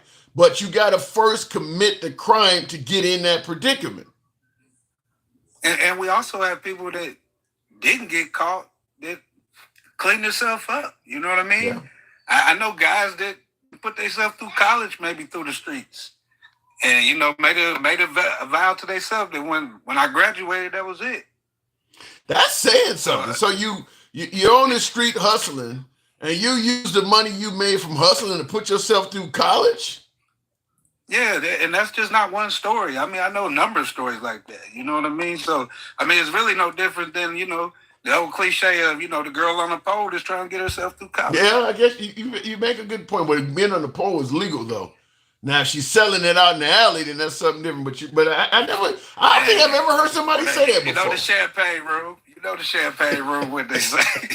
You know, but you make a good point about the girl in the pole, because that is what, you know, I'm trying to put myself through college. But I have never heard someone suggest a drug dealer or was selling drugs to pay for tuition. I have heard strippers talking about it, but I've never heard somebody say they were selling drugs to pay tuition. I won't say no names because, you know, it really doesn't matter. But I know people who daddy was the fucking sheriff, the head sheriff. And his sons was out here moving more weight than the fucking law allowed. Damn. Well, she might have been getting help from dad. You know, I learned about watching you, dad, as the 80s commercial used to say. I mean, let's be clear. Most folks that are moving weight probably have at least one cop on the payroll. Cops and drug dealers go together like hand in hand. There's plenty of cops that are working for the criminal element as opposed to trying to arrest and detain it. Yeah, I mean, you got, you know, people talk about Oliver North and, you know, Ron Reagan. I mean, Freeway Ricky Ross, he might be the biggest patriot we got alive today. I don't understand him. I've watched a lot of his videos on Vlad TV and stuff like that. I don't understand how somebody could have made as much money as somebody like Rick Ross, some of these bigger people, Rayful Effort, and some of these. You know, if at some point, you know you rolling the dice at any time you could be locked up. You don't won the damn game. Why are you still selling? You got millions of dollars in the closet wall. Why are you still doing this shit? Well, not to incriminate myself or anyone else I know, I used to always tell people that you can be just addicted to the life and the money of the people that's buying their supply. Okay. So it ain't about the money. It's the addiction of the power and the game. And the fast money. I mean, you know, money open doors. You know, for every Ray Edmond and Freeway Ricky Ross, think about the 2 or 3 that didn't hit the radar. But I mean, when you think about how much money he claimed he was moving in the drug game, like, you could be sitting up somewhere filthy rich right now if you had just got out of it. Like, I mean, you were set for life. Your grandkids were set for life, and you just kept. Well, you don't have an example of people that have money in front of you. You don't know what the fuck to do with it. So, you know, it seems like a lot of money to us, but when you're making, you know, $10,000 a day, who's telling you to keep the shit and put it up? And even as a young black man, you know, I kind of fell victim to it too. You know, we always heard you're not going to live over 25. Damn. So what the fuck am I living for? I don't think I've ever heard somebody tell me that. I don't think I've ever heard that. Man, I used to hear that all the time. You know, people in the streets or whatever, you ain't going to make it past 21, 25. I'm 47 years old, and I probably haven't lost a friend to the streets in probably maybe 3 or 4 in the last 4 or 5 years. But I probably lost about 30 of them, and the majority of that was before I was 23 years old, man. And I'm assuming it wasn't none of them killed by the white man. Nah. That's kind of what I was talking about. A lot of my viewers did not like me saying that, but I mean, we are our own biggest enemy. Yeah, we can be, but you know, a lot of violence is, you know, proximity too. You know what I mean? I mean, you don't go out to the sticks to go do crimes. You're doing crimes in the same community that people look like you. I mean, but why do you think that is that in our community, we are unaliving each other at an alarming rate, and even though the white community, they ingest drugs and things like that, they don't murder each other like that? Why do you think we are so, you know, they don't rob each other, they're not doing drive-bys and all that shit like we're doing? What makes us different?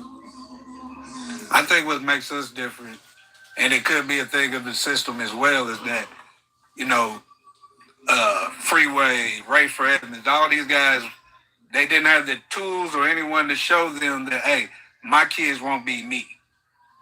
You know what I mean? Like, my grandmother used to tell me, rest her soul. She never really got in my business, but she was gonna say, "You a dumb man." She's like, you're not setting yourself up to where your kids can do something better.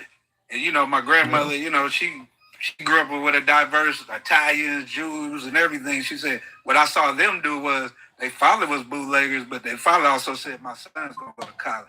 We don't. The crazy thing is we still don't do that to this day. We don't leave behind legacies and stuff like that. We still don't do that.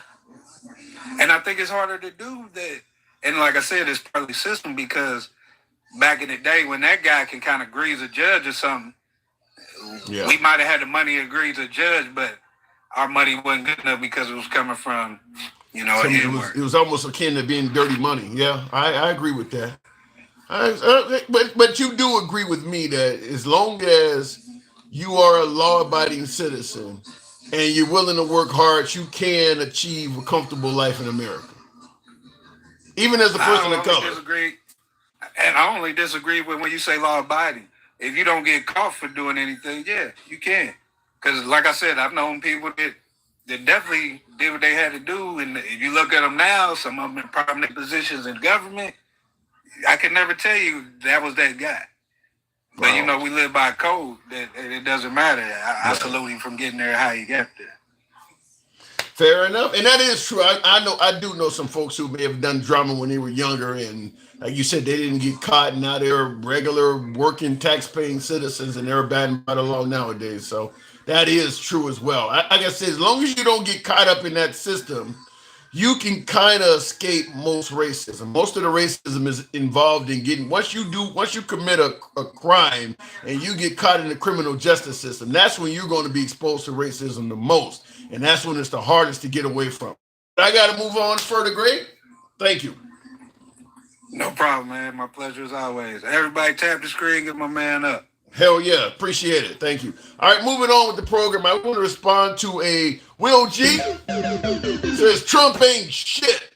Pakistan and India getting ready for war against each other. It's brewing for ages, but it's really bubbling up now, and bad time for iPhone production to be moved to India. Because India is making all kinds of strikes inside of Pakistani sovereign territory. And Trump with the nationalist attitude, let's just focus on America first. I don't expect Trump to do much at all to end that conflict. And that absolutely could spread outside of that region. I mean, Trump is not a big fan of Pakistanis or Indians. So I don't expect Trump to get involved in that at all. And those are two nuclear powers. That could really be a mess. And we'll see what happens. But I don't think that if we want American intervention, we tend to stick our nose in everybody's business. And you want America to try to keep the world calm and at peace. How he had the Prime Minister of Canada in the White House, yesterday, and he's still talking about buying Canada, making it the 51st state, right in front of the guy's face. The guy's telling them our country's not for sale, and he's pulling a Justin Bieber, never say never. So we're not going to be the country that orchestrates calm around the world. So I don't know what's going to happen with India and Pakistan. Not Palestine, that's a whole other problem, but Pakistan and India, I don't know what's going to happen with it, but with Trump in office, we're not going to be responsible for it getting any better, I don't think. White people do bullshit to each other all the time. They just don't report it as much because the police and media is under their thumb. Only a matter of time before just being black is a federal offense. You think it's heading that dark, Will? I'll push back a little bit. You say white people do bullshit to each other all the time and they just don't report it. I mean, if you're white and your neighbor threatens to shoot you or something like that, the police, they got to do something about it. You'd have to elaborate. What do you mean by they don't do much about it? When you think about what African Americans, what we do to each other in black neighborhoods, if whites are doing that to each other in white neighborhoods, if somebody drives down the street and fires off several rounds at you or shoots up a basketball game full of kids, you can't ignore that because you're white. I mean, you have to explain that. I don't know. They may be doing things to each other, like maybe some domestic violence or something, but I don't know if they're doing as much to each other in white neighborhoods that we are to each other in black neighborhoods. I mean, the death count in black neighborhoods is insane. Like, are there that many gang funerals in white neighborhoods? I'm not hearing about it. What happened in No New Wars under Trump? it disappeared. I mean, just like ending the Ukrainian war, Ukrainian-Russian war in 24 hours. Some of the promises Trump made were promises just to get elected. And the no new wars under President Trump. Look, I covered this before Trump got elected. And one of the things I was saying clearly is that Trump 2.0 is a totally different administration than Trump the first term. I was saying that before he got elected because of some of the things he's running on, some of the promises he's made. I'm like, this is not the guy that you're voting Trump back in because of the economy and the things you perceived went well for his first term. You're not going to get first term Trump. The Trump that's in there now has pretty much unchecked power. He's doing a whole lot of things that some do not like in this country that his first administration would not have let him do. The Supreme Court is more skewed. I mean, he has a lot more power now. So this is a totally different Trump than we had during the first term. But MAGA loves it. MAGA loves Trump unrestricted. Such as under Kennedy, this fucking measles outbreak. If that was happening under Biden, Kamala Harris, or Obama, the right would be going ape shit. Same thing with the aircraft industry, the airline industry, where they're telling you flat out it's not even safe to fly in and out of Newark, New Jersey anymore, one of the nation's biggest airports. It's not even safe to fly in and out of that area. Certainly one of the nation's most crowded airspaces. Just because you don't fly in or out of Newark, don't mean that you're coming in and out of LaGuardia somewhere you can't be affected by it. I mean, they're all within really, really close proximity of each other. If that shit was happening under a liberal, the right would be going ape shit. I mean, the airline industry is fucked up from probably all of the firings that have happened.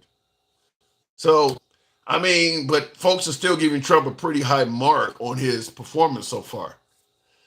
I can't explain it, but people are. Continuing on, Stick, the ruler. Good evening, Stick. Welcome to the program. Isn't first measles outbreak? No, but what does that mean? Okay, well, yeah, we're having a measles outbreak under Trump, but it's not the first time it's happened. What kind of shit is that? To get a pass? The Trump administration is not a fan of what has kept the measles in check, which is the measles vaccine.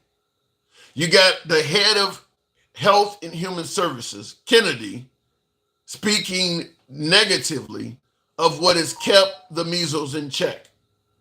So I'm going to just suggest that lower educated among us are ignoring the medical professionals and more likely to listen to him, whereas he has no medical background at all. I mean, he, to some degree, could be getting people killed. He's certainly getting people sick. I mean, we literally had used the vaccine to eradicate the measles. This isn't COVID. This isn't a case where you can suggest they rushed this vaccine to production. They haven't tested it. They don't have the data samples. The measles vaccine is highly effective. Highly effective. And he's speaking against it. And all of a sudden, measles outbreaks are rising up. I don't get it. I don't understand it. The only ones who is giving him high marks are the ones who still hang in there with him. Other than that, it's horrible. Well, I think the problem is this, and I'll tell you this. I disagree that the only people giving Trump high marks are MAGA.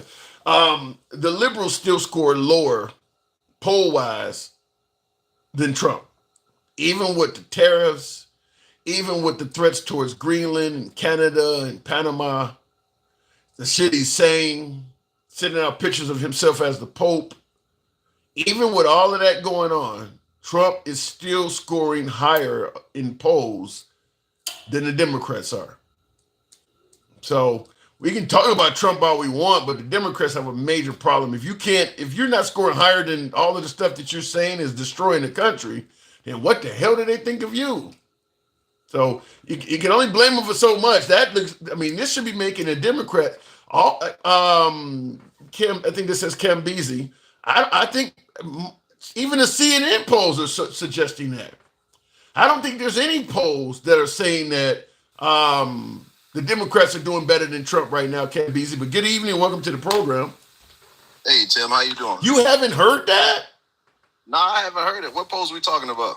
Well, I know CNN, for instance, CNN poll definitely did. I'll see if I can find something while we're talking. But that's cool. Did I get it wrong? What brought you up here? Did I get it wrong when I talk about the fact that the American dream is available to the Black community in 2025?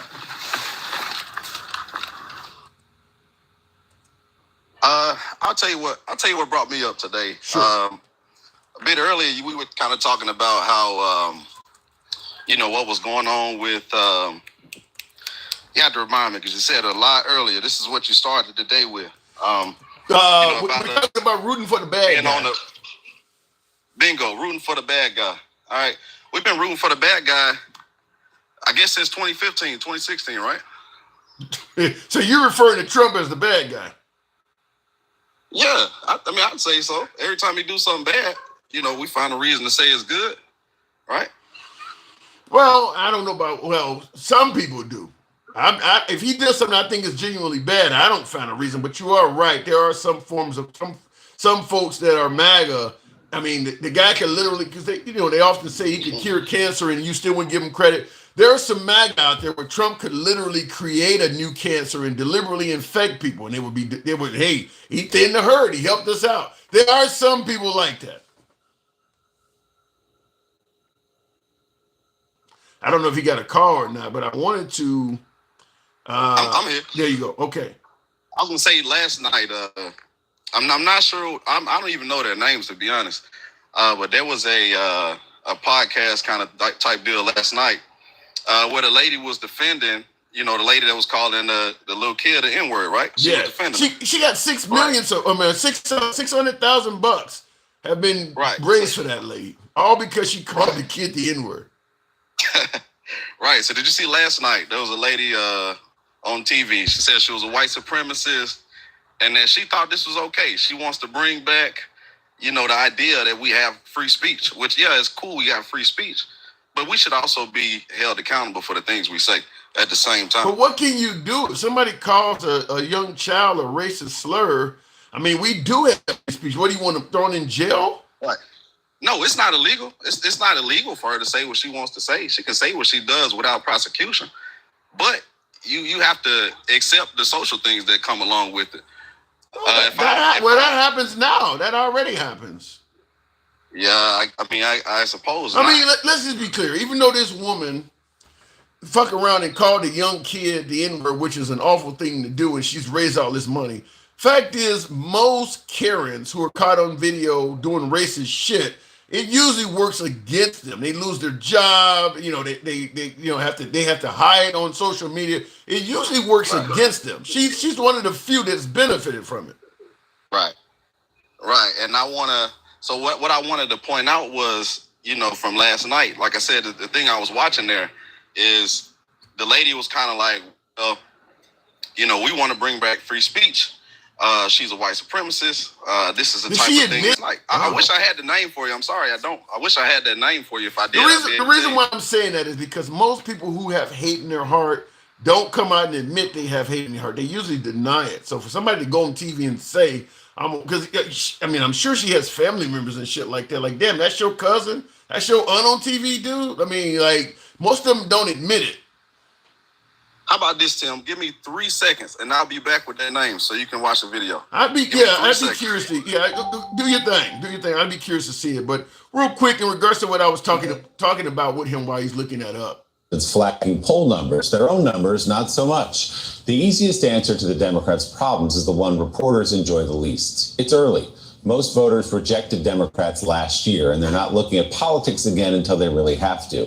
But why are Democrats less popular now than they usually are after defeats? And why are Republicans holding on to most of their 2024 support. One reason, suggested by the actual special election results so far, is that some of the anti-democratic negativity is from people who will vote for the party anyway. Another reason is a long-term shift against the party that's been visible in voter registration patterns for 8 years. Now that's MSNBC. So when you ask that question, Cambisi, what polls, even MSNBC is admitting. This is from 1 day ago. This video I'm playing, this was on their network on Morning Joe 1 day ago. So even MSNBC is admitting that Trump is still doing better in the polls than Democrats. Okay, so I haven't seen that. What I've seen is right now his poll numbers are about 44%, and that's the lowest it's been since seizing on the opportunity, because they're not putting forth anybody that's galvanized. They're not even galvanizing Democrats. Like right now, the Democratic Party is not even like, that's a good person we should pick for the next. I mean, each Democrat got a different person that they think would be a good leader, and they're criticizing other Democrats.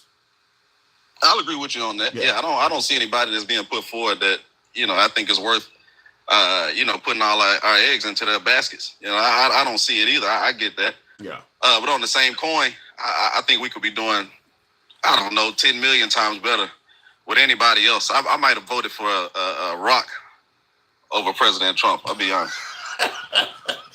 You would have voted for a Rock? He that bad? That bad. Damn. I would have voted for my pet dog. He's great. He's awesome. Well, a lot of folks like the man. Yeah, the point is, I think he's done a lot of bad. There's been a lot of negative done as opposed to positive. But we're still fighting for him to be here. I don't get it. It's all I don't understand. Well, I will, in defense of Trump, I guess I'll say this. What I always say is that you can only criticize him so much, because it ain't like the man didn't tell us. Most of the stuff he is doing, there's a few things, but most of the stuff he is doing, he made it clear he was going to do that if he got elected. He was clear about tariffs. He was clear about the deportations. You knew he didn't like immigrants. So we can talk about the no due process and all that other shit, but he was pretty clear that he really had a hard on for immigrants. We knew that. So, I mean, Tim, they said he was joking. They said he wouldn't do that for real. He wouldn't really put tariffs on us. He wouldn't really do that. No. They fuck around and found out. That's what they said. They said he wouldn't really do all this stuff, But that ain't his fault. I mean, if he's telling you I'm gonna do this, and you refuse to believe what the man is saying, and you vote for him anyway, and then he go up there and actually follows through on his promise, he should get credit because he's a politician that tries to do what he says. You as the voter, you're the idiot for not listening to him. Well, I believed what he said, and I also believed what Kamala Harris said. I think I made the right decision. Yeah. Well, Kamala Harris is gone. Do you think you'll ever see her again? I think we'll see her. I just don't think we'll see her in the presidency. No, I don't think she'll be president. Yeah. Going to be on MSNBC tonight at 9, I believe. I like Tim Walsh as well. I think the problem with Tim Walsh, the liberal side of me, I do believe that the Democrats need their next candidate to be a straight Christian white male. I mean, right now, listen, hate is hate. We've always had racism in his answers, or her lack of interviews, or her defense of Biden is the only reason she lost. Gender and race hurt her too. So I do believe that for at least for this next term for the Democrats, they need a straight white Christian male. And I do believe, Tampon Tim, as they call him, if he had a decent period of time to correct some of the statements he made, I think he would have done a lot better. But I mean, he only had 100 days to run, and it's hard to undo damage in 100 days. No, you're right. You're right. Now speaking on the racism, I do want to, I want you to see this. So her name is Lily Gaddis. I think it's Lily Gaddis. She was with, I can't even remember this name, but it's about a 2-minute clip. I mean, you won't believe it. You won't really believe what she says, but she says it. No, but I really want to see it. I see people talking about it. I'm trying to see if I can find just her clip, because I do see people, there's a lot of people talking about it. But because I don't want to put a 7 or 8 minute clip on here. This was last night. It's about 2 minutes, and she was on air with I need that name. Piers Morgan. She was on with Piers Morgan. Okay. Yep. And what exactly did she say? So what she says is she's defending the lady that called the kid the N-word, right? Right. So she goes, she's saying that she wants us to have free speech. And Piers Morgan goes, okay, well, do you say that? She said, yeah, I say it. Damn. Yeah, she goes, yeah, I say it all the time. So she ain't even trying to. All right, let me see. I got a little something here. This one is 23 hours old, but it's longer than 2 minutes. I'll play a little bit of it. Look on dollar.com to get our lowest rates. Get rid of this. They have these little advertisements in here. Yeah, but Tim, I think this just goes to show, I feel like this is kind of the direction that we're moving. I don't think everybody's like this. I don't think that everybody is, nobody wants to say this out loud or publicly, but this is just kind of the direction we're going. It's kind of the way it feels. Yeah, if you got free speech, you're promoting you're promoting free speech without morality. And then, like I said, I don't believe under President Trump we're going to unite because Trump takes sides. If we have, say, for instance, we have a race war, some kind of civil war, Trump's going to take sides. He's not going to be Abraham Lincoln where you're trying to do what it takes to keep the country together. He's going to pick one of the sides of it. So, and he's going to be on that side and he's going to criticize the other side. So, and one more example. That guy from New York on the train. Daniel Penny, yeah. Yep. Remember, he invited him to the Super Bowl. He invited Kyle Rittenhouse to the. I think he was favorable to Kyle Rittenhouse as well. Did Kyle Rittenhouse meet him? I think he did meet. I think Kyle Rittenhouse. Yeah, they met a couple times. Yeah. I mean, he picked sides. So it's not crazy for us to think that he might not be on our side. Even I don't want to choose side. I want to be on the side of right. But I think at the end of the day, I can't. It's not crazy for me to think. No. That he might not be on my side if something were to happen to me, I can't argue with that. I mean, anytime there is a controversial racial issue, he does get involved and pick sides and takes the side of the white person. I wish I could say otherwise in his defense, but I can't. And he doesn't stay neutral. Now they're going to bring up though President Obama, Trayvon Martin could be my son. So Obama did it once as well. Right. What did Obama do? When the George Zimmerman Trayvon Martin case was taking place during Obama's term, and Obama was speaking favorably of Black Lives Matter, and he said, when I look at Trayvon Martin, he could be my son. Right. So. Right. I mean, at the end of the day, I think Trayvon, I think if Trayvon was white, it still wouldn't have been justified. But, I mean, he was. But would Obama have spoken out on his behalf, though? I mean, I would have spoken out on his behalf. Again, even if he was white, I would have spoken on his behalf. That was wrong. George Zimmerman was wrong. I think he should be convicted. I think so too, but he got off on it. I want to hear the clip you're talking about, though. Hang on a second. Yes, sir. Go for it. I'm interested. Now, this might be a little bit longer, but it says highlights, so let's see what they have here. Times stand with Shiloh Hendricks. Here's the thing, white people have been under attack for years. It's been systematic racism. As much as black people and people of color want to talk about systematic racism in the United States, it's quite the opposite. They get preferential treatment when it comes to getting a job, when it comes to getting into colleges. White people, on the other hand, have been getting attacked relentlessly. Look at 2016 and BLM and all the riots. We just had to sit back and watch people burn down our cities and do nothing about it. The way to fight back against essentially this anti-white hatred that's been systemically, ingrained in U.S. society is with white unity. Sorry, just to be clear, this has got nothing to do with anything you just said. It's not about her. It's not about her. It's about white people coming together and supporting another white person. And it doesn't matter. Why would you want to support a white racist? Because I want to support free speech, and you cannot have free speech in the country. No, that's fine. You can support free speech, but you also have to be accountable for what you say. Would you use the N-word out of interest? Yes. You would? I do, quite frequently. You use the N-word quite frequently. Well, why? Other than the fact you're a despicable racist. Are you? Sure, I'll embrace that. If that means forwarding, helping white people achieve freedom of speech, real freedom of children taken away. You just said to me you use the N-word regularly. In what context? Do you use it with black people? Yes, if it's appropriate. When would it be appropriate? Anytime I feel like it. So you just... Okay, In my opinion, I mean, obviously she sounds horrible, but in my opinion, I think she's almost just trolling. I mean, really. I mean, you'd be amazed how much money this woman can make by doing that. Yeah, she looks like a piece of shit on TV, but I mean, I'm assuming there's probably, what is the guy named Nick Fuentes types, probably people reaching out to her right now. 15 minutes of fame can make you a fortune. I'm just going to tell you that. Hey, 15, look. Go ahead. Then Kyle comment, hey, then Kyle. So you said he said she should have told her to say it, right? So he actually did. He told her to say it, and the guy in the middle, so the black guy in the middle got upset and was like, well, I don't want her to say this in front of me. And, justified, I get it. He said, don't say it in front of me. So, I mean, but yeah. Did she say it?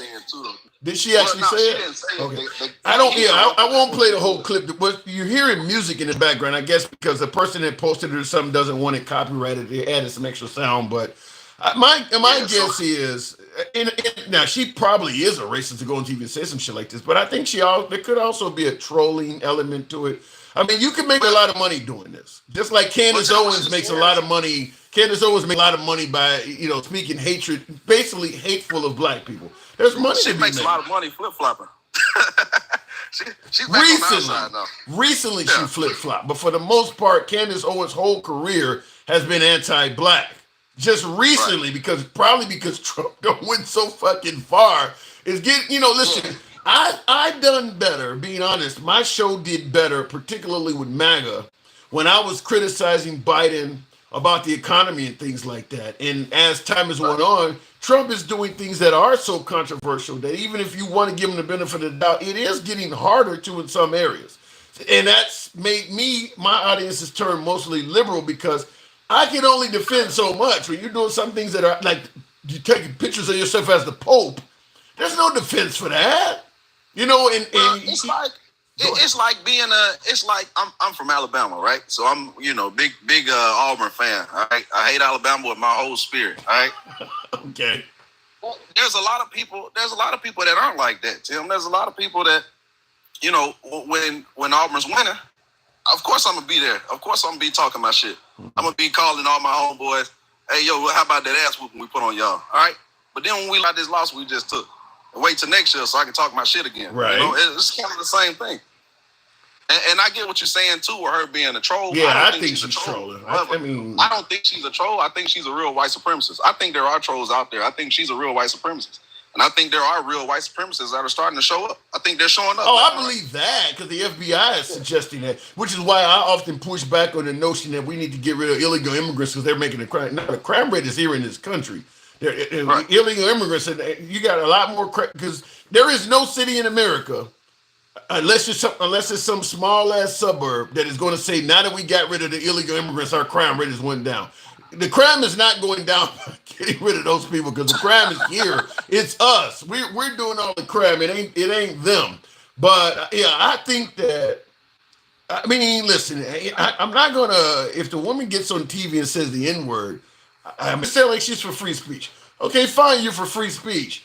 But like Piers Morgan said, that ain't got nothing to do with what you're talking about here. It just sounds to me like, and I get folks on my program that are like that, where they just want to say some racist shit. They don't want to talk about the subject. They don't want to have a debate. They just want to use that quick time to get in some racist shit. And that's what it sounds to me like this woman was trying to do. But that doesn't mean she ain't a genuine fucking racist, though. Right. Yeah. Right. Now, I get it. End of the day, my big takeaway is I think that people like her are starting to show their face a bit more because they feel like they're winning now. That's my big take. They are. All right. Yeah. Appreciate it, Ken Beasy. Thanks for coming through. Thanks for having me. All right. Moving on. And by the way, moving on with the program. Thank you. And oddly enough, if this is what's starting to become the norm, Black MAGA. I love talking to Black MAGA. I go to a lot of anytime you don't see me do my own program, I'm usually affiliating with MAGA and oftentimes Black MAGA. Black MAGA is not swayed from their decision. No matter how much of this shit comes out, Black MAGA is still adamant Trump is far better than Kamala Harris. And it's, they've had, I've seen a few, I think CNN did a show recently where Anderson Cooper was interviewing some Black MAGA, and they're like, 100%, I would certainly vote for him again. So Black MAGA is not swayed yet. Even with this kind of stuff that may be coming out, white people aren't all the way honest or peaceful. Damn, Will. He says white people are not all the way honest or peaceful. They just want all the attention directed towards blacks to make them feel better, like old times. I don't know if I agree to say but nobody is all the way honest or peaceful. I mean, nobody is. But the diversionary points you make at the end, there's a lot of validity to that. People want to divert from other stuff so that you don't pay attention to what they may be doing or what they may have done historically. So they try to divert to something else. So I agree with half of that, but I don't think anybody is all the way peaceful or all the way honest. I mean, I think any group is like that. Let me make sure I didn't miss anything before I continue on with the program. That's a strong statement, though, Will. And I see it had Douglas says, "Oh my God, they're going to say that on a plane to Libya that way automatically because of voting." You're a trooper. Well, in my opinion, when Trump says "Make America Great Again," because I get a lot of minorities that, well, when the fuck was America great for black people? The statement ain't meant for you. When people say we want to make America great again, they're talking about stuff like bringing Christianity back, maybe in schools, maybe in the home, two-parent households, bringing that back. Maybe the kids actually sitting down and eating dinner with the family and folks actually talking as opposed to being on their devices. That's the great again they're talking about. The black and brown experience, and even the female experience in America, it's not on their mind. That's not what they're not thinking about what black and brown people went through. It's not even part of the equation. You can call it privilege if you want, and there's some validity to it because you're privileged enough to think that there was a time in the past where America was great. The hell it wasn't for me, some might say. So you're going to bring privilege into the argument, you can, but they're not thinking about the black experience or the brown experience when they say "Make America Great Again." What you went through was decades ago, and you need to get over it. That's kind of the mindset on that. We're not thinking about we're thinking about going back to a better time in America, and we're going to chop off what was happening to you at that time. Let's just go back to that time and imagine it without that happening. It's something like that. It's kind of like taking the experiences of black and brown people out of it. In other words, MAGA means indulging in magical thinking fantasy. Well, I'll give you something more darker, a little bit more sinister. I'll tell you this. Fact is, if you are white, the 1950s were better for you. They just were. We can call it whatever the hell we want to call it, but this is an uncensored show. I'm being honest with you. The 1950s were better if you're white. If you went to apply for a job, you didn't have to compete with people like me. So there were more opportunities for you. Certain neighborhoods, certain aspects of the country, you just did not have to deal with as much competition.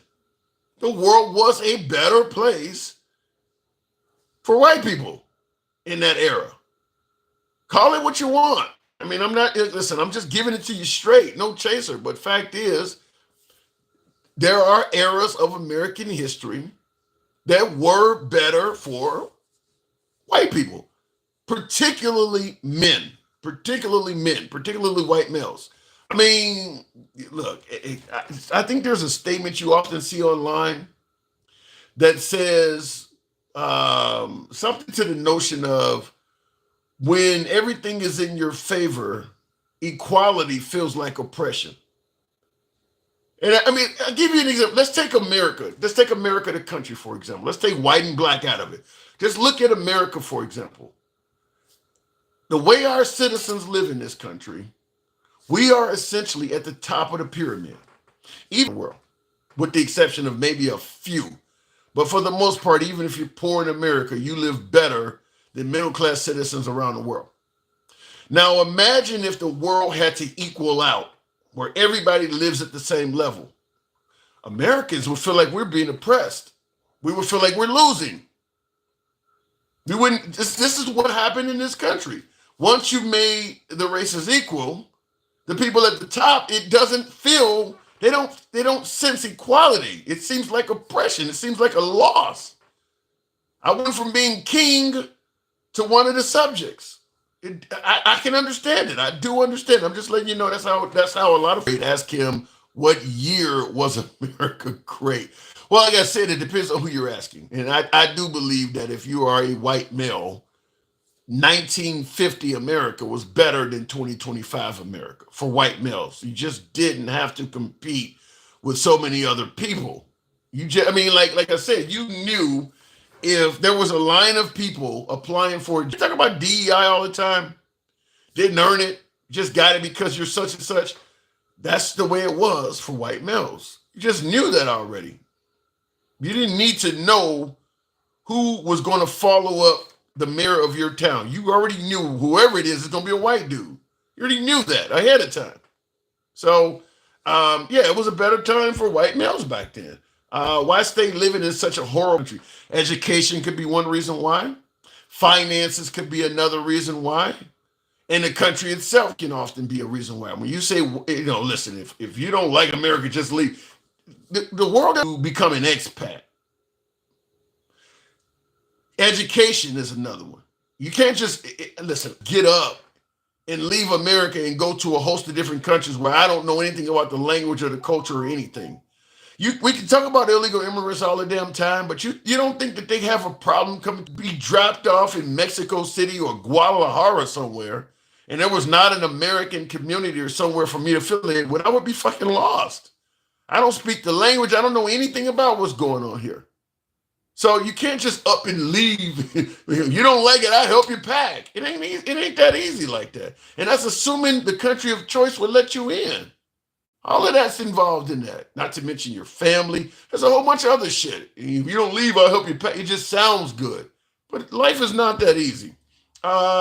Women didn't have to be bothered with voting. Ace, you almost make it sound like that's a good thing, but you're right. No, women couldn't vote. Expat is a word that is almost exclusively used by Americans. The rest of the world just calls them immigrants. Is that true? Yeah, it could be. Yeah, I knew some Australians that moved to England and things like that. I don't think I ever heard them use the word expat. I guess you could be right about that. Okay, fair enough. Tim, stop your crying. You're not going anywhere, says Draco. No, I didn't say I was, but I did enjoy when I left America for the 5 or 6 years I was gone. I enjoyed it. And for a time, I didn't think I was coming back. Other than maybe the food and family, there was nothing else about this country I missed. I was totally fine where I was at.